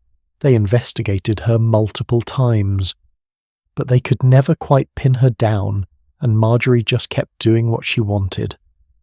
I love Marjgerie Kempe's story because it shows that even in the most restrictive circumstances, some women found ways to live authentic lives. Marjgerie decided what was important to her, and she went after it. She was loud, opinionated, difficult, and absolutely determined. She was not ladylike by medieval standards. She did not care. And here is the beautiful thing. We know her story. We know her name. She made sure of that by having her life written down. She claimed her space in history. So what are the lessons here? What can we take from these centuries-old stories of women struggling, surviving, and sometimes thriving? First, progress is not inevitable. The rights and freedoms that women have today were fought for. They were won through the efforts of countless women, most of whom we will never know by name, who pushed against the boundaries, who insisted on their humanity, who refused to accept that things had to stay the way they were. Second, progress is fragile. Rights can be taken away. Protections can be dismantled. We cannot assume that because things are better now than they were in the 1300s, they will automatically keep getting better. We have to actively protect and build on the progress that has been made. Third, women have always been capable. The limitations placed on medieval women were not reflections of their actual abilities. They were reflections of a system designed to keep power in the hands of men. When women were given opportunities, when they were educated, when they were allowed to work and to own property, and to make decisions, they proved themselves just as capable as men. This has always been true. It will always be true. Fourth, solidarity matters. The networks of women supporting women that we saw in medieval communities, that is still essential. We still need to look out for each other, to believe each other, to help each other navigate systems that were not designed with us in mind. And finally, the personal is political. The daily struggles of medieval women trying to feed their families, trying to protect their children, trying to survive abusive marriages, trying to maintain their dignity in a world that denied them basic rights, these were not just personal problems. They were reflections of systemic injustice, and the same is true today. When we talk about work-life balance, about healthcare access, about safety from violence, about equal pay, we're not just talking about individual women's problems. We're talking about how society is structured and who has power. I started this journey by asking, who were the women of the 1300s? And I hope by now you see that they were us. They were our ancestors, yes, but they were also our sisters across time. They faced different specific challenges, but the fundamental struggles were the same. The struggle to be seen as fully human. The struggle to have control over their own lives. The struggle to be valued for more than their bodies and their reproductive capacity. They did not have all the answers. They made mistakes. They sometimes hurt each other. They lived within systems they could not change. But they also loved, they worked, they created, they survived, they resisted when they could, and they passed something down to us. A legacy of resilience. A reminder of what is possible even in impossible circumstances. We owe them so much. We owe them the acknowledgement that their lives mattered, that their struggles were real, that their stories deserve to be told. We owe them the commitment to keep fighting for the world they could only dream of. A world where every person, regardless of gender, has the freedom to live with dignity, with safety, with opportunity. And maybe most importantly, we owe them the recognition that they were not victims waiting to be saved. They were actors in their own lives, making choices with the options available to them, surviving and sometimes thriving despite everything. So when you think about the 1300s, I hope you will not just think about darkness and oppression.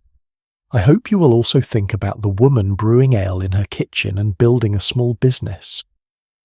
The midwife helping women through childbirth with knowledge passed down through generations. The abbess running a convent and managing lands and wielding real authority. the widow negotiating for her rights in court, the writer putting words on parchment and claiming her voice, the mother teaching her daughter how to survive and how to find joy even in hard times. They were here, they mattered, and their legacy lives on in every woman who refuses to be silenced, who claims her space, who insists on her right to a full and authentic life. Thank you so much for taking this journey with me. I know it has been long and some parts have been difficult, but I hope it has also been illuminating. I hope you see medieval women differently now. I hope you see yourself differently too. Because we are connected to these women. Their struggles shaped the world we inherited, and our choices will shape the world we pass on. There are so many more stories to tell, so many more women to remember, so many more lessons to learn from history, and I cannot wait to explore them with you. Until next time, take care of yourselves and take care of each other.